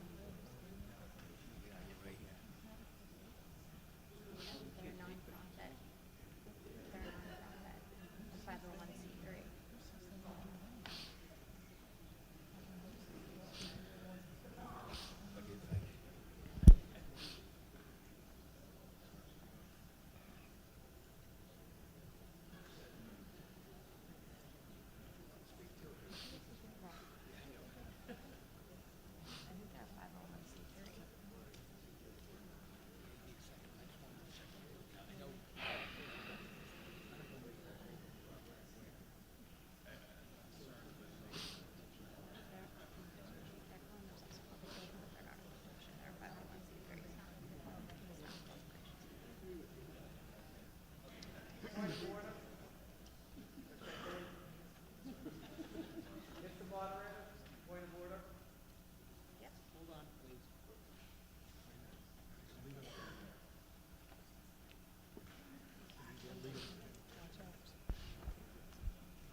Ethan Dively, Town Council. I'm somewhat concerned with the idea that this funding would be made contingent on a corporation which does not exist and may not exist, and adding to that, if I understand correctly, that I'm sorry, my hearing is not so good. Could you speak up? Apologies. I'm somewhat concerned that making this appropriation and the borrowing authorization contingent on a private organization creating a corporation would be, to say the least, unusual. I can't necessarily say that it would not be legal. I'm equally concerned that if the town would be planning from the outset to lease this facility, that we end up in a territory where procurement becomes very difficult because it essentially becomes a public construction project. And that component of this would be just as tricky, if not more so. Well, there may be another approach to it, but you see my point here, that it decouples the town from all of the responsibility and much of the ongoing cost of the courts. How about I continue with what I was going to say in support of my motion, and then perhaps you could comment again? Sure. I will allow that. Mr. Cool, continue, then we may have to revisit it. I'm sorry, what? Go ahead and speak. Okay. Well, it has not. Is there a second? Second, okay. Mr. Cool. Thank you. Okay, so this would enable the RPPA to undertake efforts that the town cannot, including advertising, promotion, memberships, seeking contributions, and so on. Amongst other benefits to the town and the RPPA, I believe this would relieve the town of the need to manage the use, operation, and management, or I should say maintenance of the courts, and free the RPPA from depending upon the town for most services. And again, I think decoupling would be to the benefit of the pickleball players and the town. So there you have it. Okay. Thank you, Mr. Cool. Just as a reminder that because it would be town land, they still would not be able to sell advertising on that land. I'm sorry, I can't hear you. Because it is town land, the hypothetical RPPA corporation would not be able to sell advertising on that parcel under current rules. Even if they're leasing it? Correct, it's town-owned land, so they would not be able to under the current model, as to my understanding. So what if the town were to sell the land to the corporation with... Mr. Cool, motion is Mr. to Cool, lease. we're going to accept this because without a definitive ruling that it's illegal, I'm going to allow it. But we can't keep adding to that. You've made your motion right now. Okay. Okay, so right now, are you done with your talking, or you have more to say? You all set? I'm all set. Okay. Right now, we have now switched to the proposed amendment. I'm going to try to keep the order here when we come back to it, but right now, the debate is on the proposed amendment. Is the debate on this proposed amendment? Mr. Bonazzoli? Bent down. James Bonzoli, Precinct 6.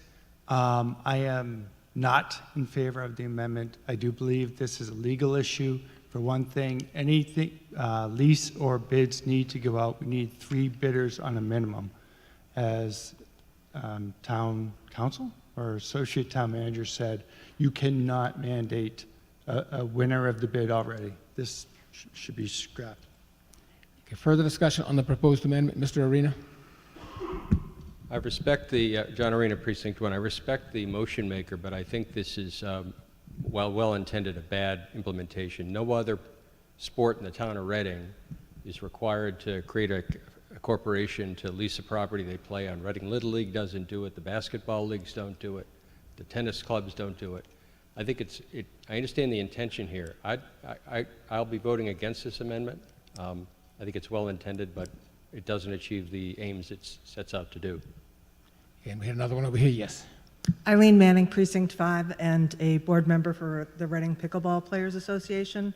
I do not support this amendment. I don't believe that a group of 7 of your, fellow town members, volunteers with skills in fundraising and advocacy are the appropriate people to run these courts. I believe that our town recreation department has the skills and ability to do this excellently. Further discussion on the proposed amendment? Not appearing. Are we ready for the vote? All those in favor of the proposed amendment, please raise your hand. Those opposed? And the motion does not carry. We are now back to the main motion. I believe we were over on this side. If I made a mistake, I'm sorry. Let's see if I can, here we go. Dan Malone, Precinct 6. I play pickleball several times a week. I love pickleball. I love this plan. I want these courts. I appreciate the work that the advocates of this project have put into it. This is great. My only concern is paying for it, stepping back. There's been a theme, I think, this whole town meeting of us spending more than we're taking in, and we haven't really done anything about that yet. I think we've basically greenlit everything so far. I think we have an opportunity here to, through some of the mechanisms in place with Play Local, I think is the app, to like pretty easily charge for usage. I would be happy to charge to pay as a user. I think a lot of people would be happy to pay to get these courts. And I know it's not explicitly written into this, and I'm not asking it to be explicitly written in, but I guess I'd like to hear maybe just slightly more about like plans to look into usage-based pricing. Further discussion? The other side. I'll give you. Oh, I'm sorry. Mr. Go ahead. Yeah, there was sort of a question there. Yeah. Just to respond to your question, thank you, Mr. Moderator. Really briefly, as I mentioned earlier, our Recreation Department does charge for a whole swath of programs. They're affordable rates that we bring to the community intentionally, but we do pay for our costs out of that. And so largely your Recreation Department in Reading is self-funding. And so I don't know that we can raise $103,000 every year on pickleball courts, but we're certainly happy to look into what is a fair and appropriate, affordable fee that might be implemented for residents to pay. Part of the appeal of this sport and part of the reason it's growing so much is because it's affordable. Thank you very much. Thank you. Yes. Thank you, Mr. Moderator. Amy Sane, Precinct 3. To echo what some of the earlier speakers said, I haven't been in town meeting long, but the amount of emails and conversations I've had about pickleball has been extreme, to say the least, and our PPA has done a great job advocating for this. That being said, I got even more emails against this, and I think a lot of the conversations earlier tonight about looking at an override in the near future that could cost $500 to $600 per average household. We greenlit over $100 million worth of excluded debt on Thursday night. This is a great project, but maybe it's not the right time for the project. And maybe now is a time for us to think about this as an area where we could go back, ask for some more work to be done. It's hard to vote for something saying that we'll look into monetizing it. I think if this was monetized and we could pay it back in several years, it's an easy yes for me. But since it's not there right now and we don't come in with that plan, for me, I have to vote no. So just to respond to that, we believe it is extremely easy to monetize this. For example, Lexington, I can give you some rates that other towns charge. So Lexington charges $170 for adults and seniors pay $100 for like a pass. In Andover, it's $75, seniors pay $50, non-resident adults pay $150, non-resident seniors also pay $150. And they offer a family pass in Andover as well, up to 4 people for $200 and $400 for non-resident. Braintree charges $30 for adults and $40 for non-residents. Wellesley offers free play for daytime, but $50 for nighttime play. Other communities also charge additional fees for evening. So monetizing it's easy. That's by the time this would be built, or I don't know, within a couple of weeks, if it was to pass, we would have a plan available. So that's not a hard thing for us to do. Okay, thank you. Sorry. Good evening, Emily James, Precinct 4. I'm up here today just to offer another population that I think does use the pickleball courts a bit and probably aren't in the counts. So I myself am not a member of the Reading Pickleball Association. I have played in town, I love it, but my kids love it.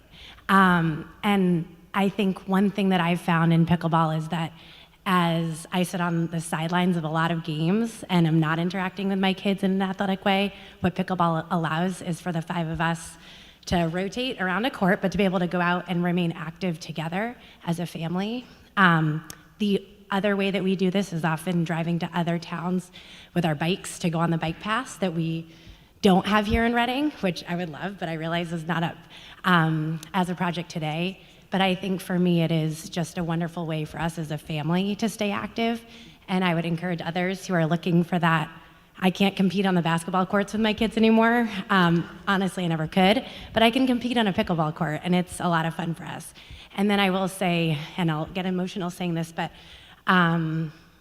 my dad recently learned how to play pickleball. He's 75, and he learned because it's a way for him to be able to continue interacting with his grandkids. And when my 12-year-old heard that Papa was learning to play pickleball, the smile on his face was just indescribable. So I also just want to reiterate, I think this is just a wonderful way for us as a community to interact across generations, and I will be supporting this for sure when we get to the vote. Thank you.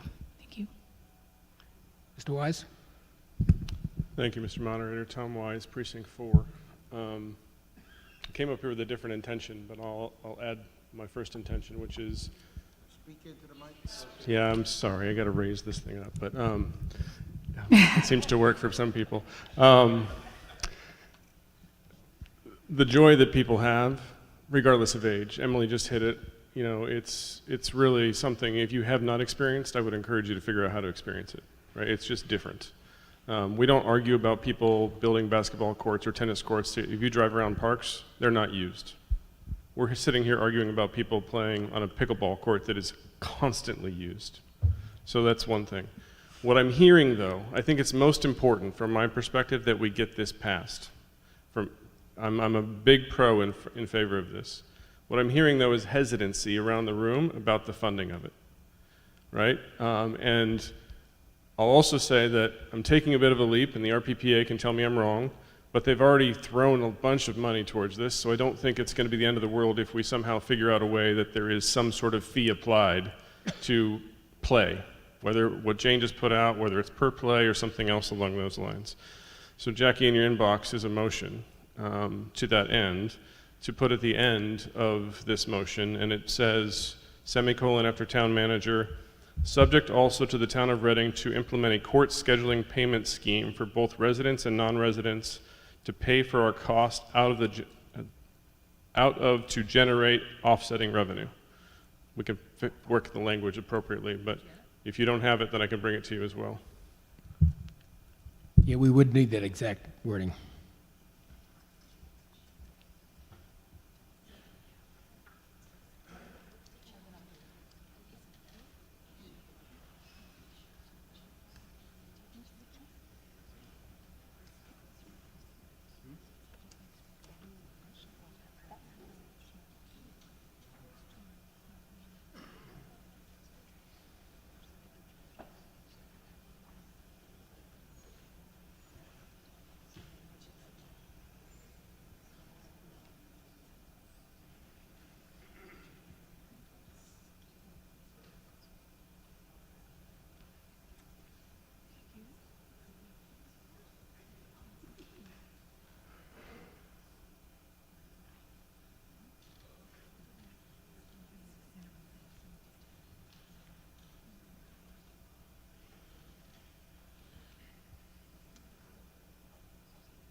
Okay, there's a typo there.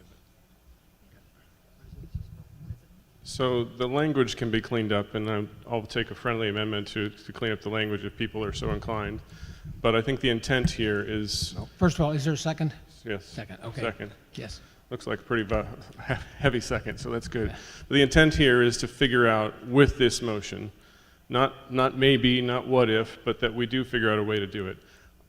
I'm hesitant about it, frankly, because like I said to others, we don't ask people to pay for basketball courts or things along those lines, but kind of in a tough times called tough measures type concept, we need to think about this a little bit differently than if we're in like flush financial means, and we're just not right now. So considering the demand, whether it's 52,000, it might be easy to recover this amount of money, whatever it is, but if we can find a way that however, whatever modicum of way that we can get the money back in some way to fund this, 1.5 million, which actually is not even 1.5 million, it's 1.275 million after RPPA is 225,000. If we can figure out a way to do that, then I think we can get most everybody else here on board with that.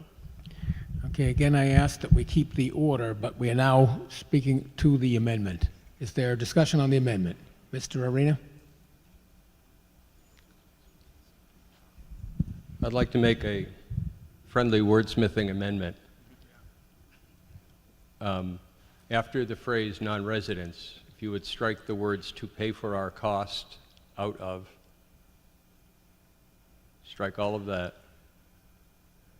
and it now reads to generate offsetting revenues. Accepted. Is there any objection to that being the motion?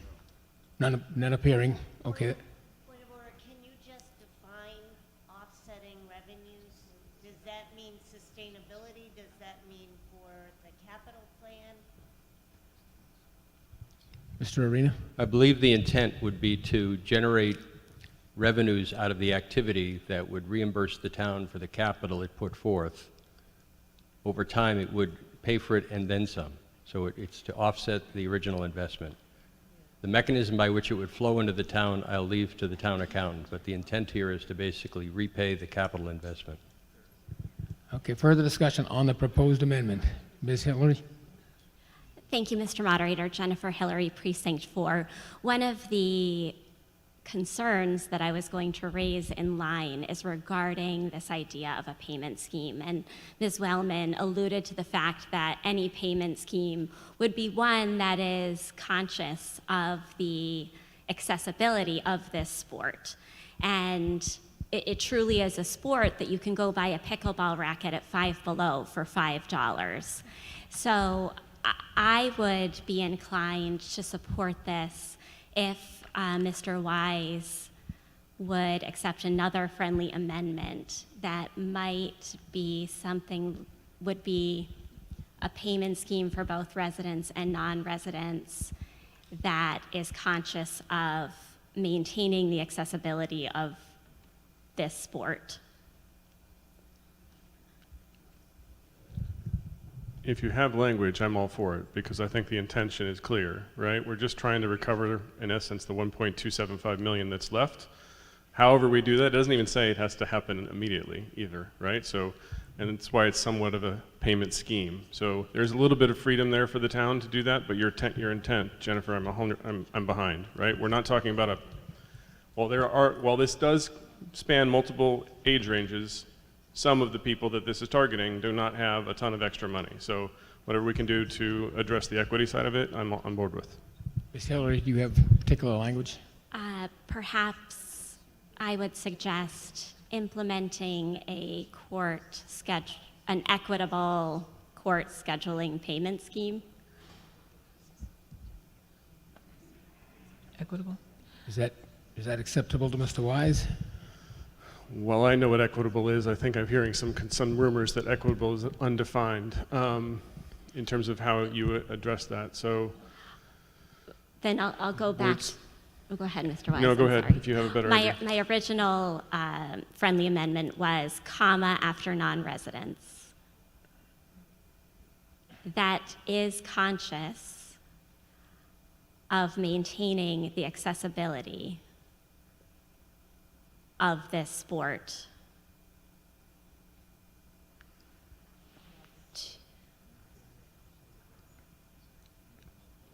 Yeah, And comma. While generating? Yes, while generating.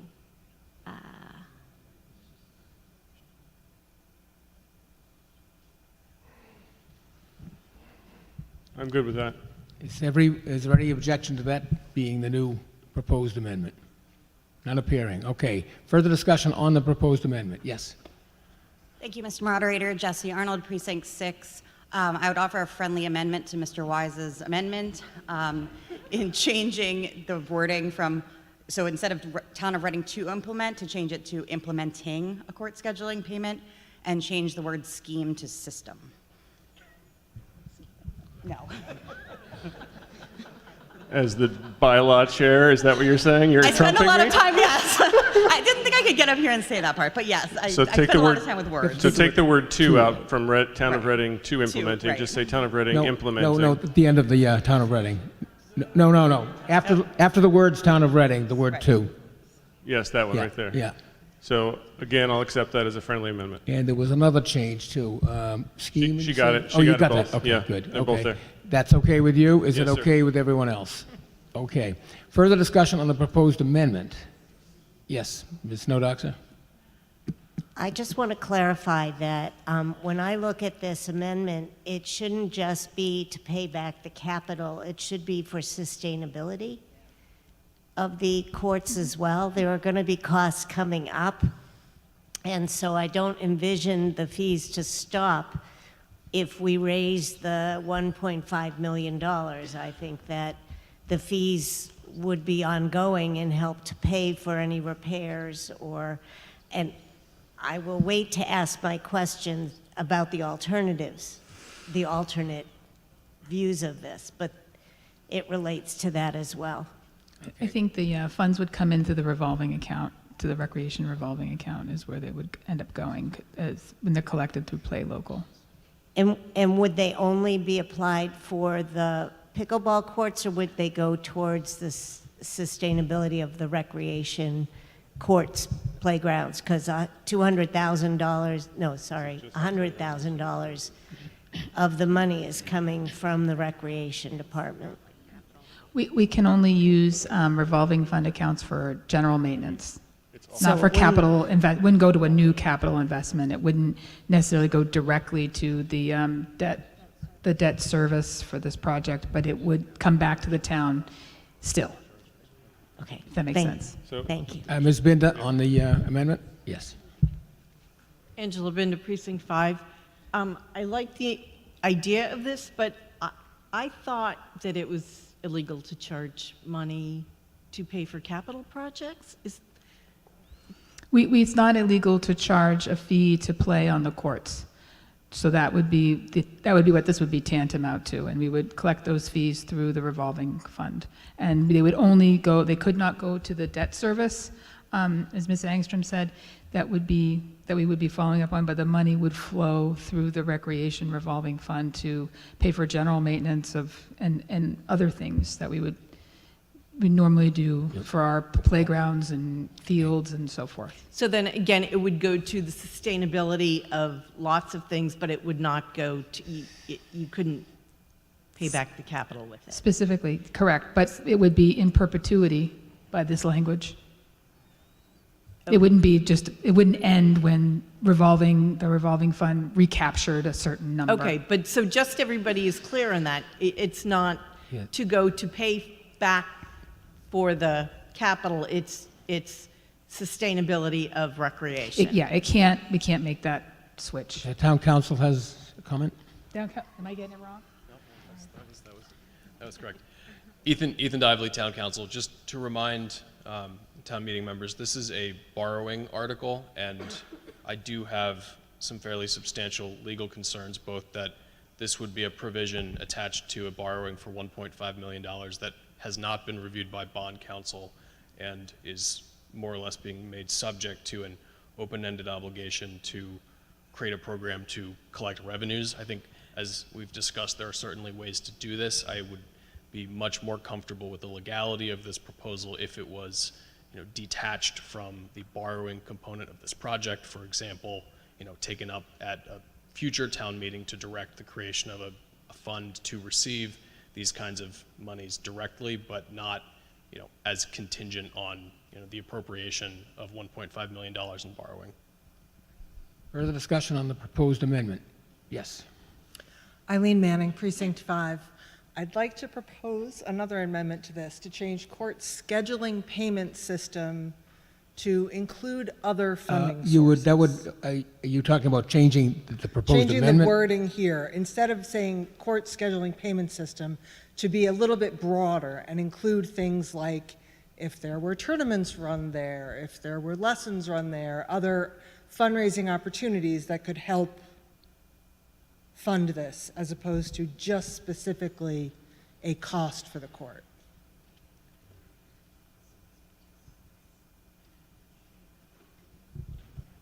Is that the wording you wanted? Yes, that works. Okay. Yes, that works. Mr. Wise, you were the original proponent. Are you okay? I'm okay with it. It still hits the intent. I think Okay. the town council's concerns somewhat trump Right, this or my consent. that's a separate though. issue. Okay, is there any further, Can I just touch on the can I touch on the fundraising part? just before that, is there any objection to that being part of the proposed amendment? None. Okay, Ms. Wood? Yeah, I'm a little hesitant on the fundraising part, only because any fundraisers that do happen on our court, they have to go through a separate permitting avenue with our recreation committee. So, and us as a town entity, we can't fundraise. Certainly other folks can, but they have to come to us and go through a process. So I'm a little hairy on the fundraising in this. Perhaps fundraising isn't the right word, as opposed to, or other revenue producing opportunities? Is that? Fair enough. But, Mr. Moderator, point of order? Yes, point of order. Can I revoke my own motion given council's concerns? You can if there's no objection to that. Is there any objection? I mean, I Any objection think to the- before I do that, Mr. Moderator, I apologize. I think what you're seeing town staff is there's a big desire here to figure out how to handle the revenue. Yes, that may mean, select board, we need to come back with something else in the fall that actually recognizes how to do that, while we address town council's concern that this cannot be here to impact the bond that might come with it. Okay. So with that said, I would like to revoke my request. Is there objection to revoking the proposed amendment? None appearing. Okay, we will go back now to the order of wherever we were. Mr. Pacino? Mr. Moderator. Phil, up first. I'm probably stepping out of line here, and I apologize that I've come to the front of the line. We've got a lot of things that have gone on here. I am moving that we table this article until Thursday, when staff has a chance to review what's been said tonight and come back with some recommendations. Okay, we have a motion to table this article. Is there a second? That was out of order. I was waiting before Phil spoke. No, all respect, Phil, but I was going to move the question. I don't want to table this. I was taken out of order. I was going to move the question so we could actually vote on this tonight. Oh. What's that? Okay. Apparently you did cut in line. I didn't notice, but okay, I do need to take you first then, if you were here first. Mr. Moderator, I'd like to move the question, please. Okay, we have a motion to end debate. Is there a second to that? Second, okay. This is non-debatable. I need my counters. So all those in favor of ending debate, please rise.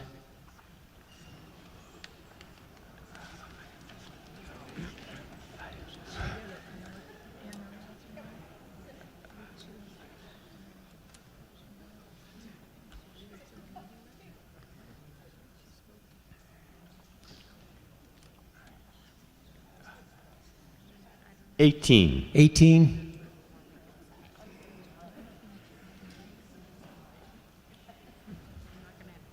10. 10. 15. 15. 29. 29. And those opposed to ending debate? I've got to count. 2.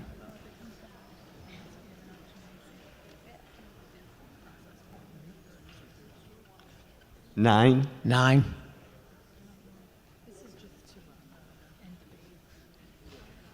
11. 11. 24. 24. 19. 19. The vote being 72 in the affirmative, 63 in the negative, it did not reach the two-thirds requirement. Okay, where are we now? Who was next? Ms. Alvarado? Sorry, I forgot my question. Vanessa Alvarado, Precinct 5. Could you tell me, for the staff, what happens to this land if recal does not pass? So we have this proposal to put these courts down. We have the election in like a week. What else has there been any consideration of any limitations that the pickleball courts place on the land as far as choosing to do something different than recal in the future if it doesn't pass? If recal doesn't pass, this project is not dependent on that. So, is there a dedicated space that's already been identified? Sorry if I missed that. I'm sorry? Is there a dedicated space that's already been identified for where this will be? Yes. One moment. Can you bring up? I remember seeing the map. Yep. Yeah. So if you look at this map, you'll see this yellow dotted line that runs through here. Mhm. Okay, that is I believe the 35-foot buffer. Is that the 100? I can't read it from here. No, what's the red line? I couldn't build there. No, you're right. It's the red line is what I'm thinking of down here. So because it's really narrow, this little corner, that's why this is really the only thing you can do here. See, recal goes on the further side where it's further away from the buffer zone. Okay. As far as the money that the two bottom sections, the 200,000 from Burbank and the 100,000 from Recreation. Yeah. If this were not to pass, what would those funds be used for?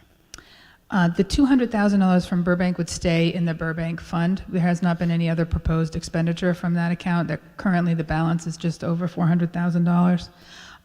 So there has been no other appropriation proposed for that. So if this does not pass, the money will stay in there until another idea comes forward for appropriation at a future meeting. If we don't spend the $100,000 from the recreation capital project, it will be put toward another appropriate project for recreation capital and brought back in November. And it's important to note, as part of our I meant to answer this question later, and I'm going to answer it now. It's important to note that this is part of the capital plan, and this is part of the monies that Ms. Angstrom uses to fund that capital plan. So if this doesn't pass, she will look to appropriate it elsewhere toward our capital plan.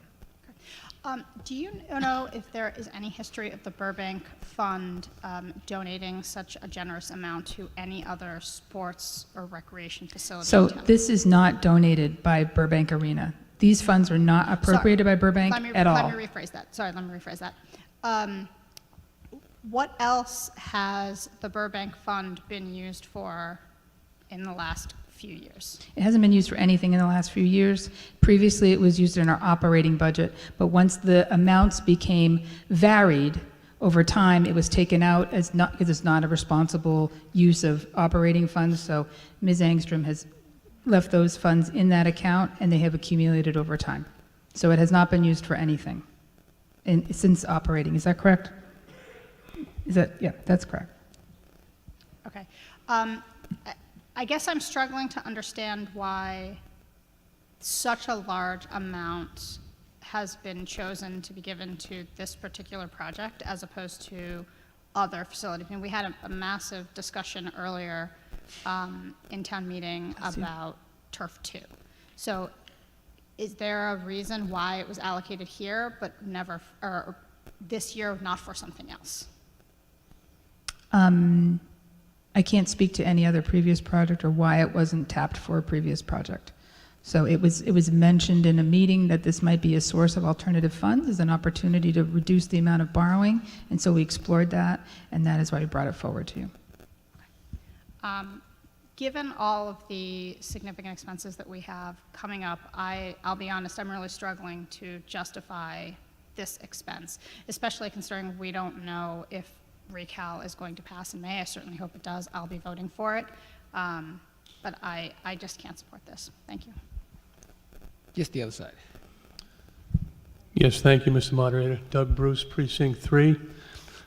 Since we're having all of this discussion, I think it's a wise and prudent move to table this question until Thursday night. I make a motion to table it until Thursday night. Is there a second? Second. Okay, this is non-debatable, but it's just a majority vote. All those in favor of laying this article on the table, please raise your hand. And those opposed? And the motion carries. It's laid on the table. We have a motion to adjourn until Thursday night at 7:30 at the Field House. All those in favor? A second. All those in favor, please raise your hand. Those opposed? Motion carries. This town meeting stands adjourned until Thursday night, May 8th.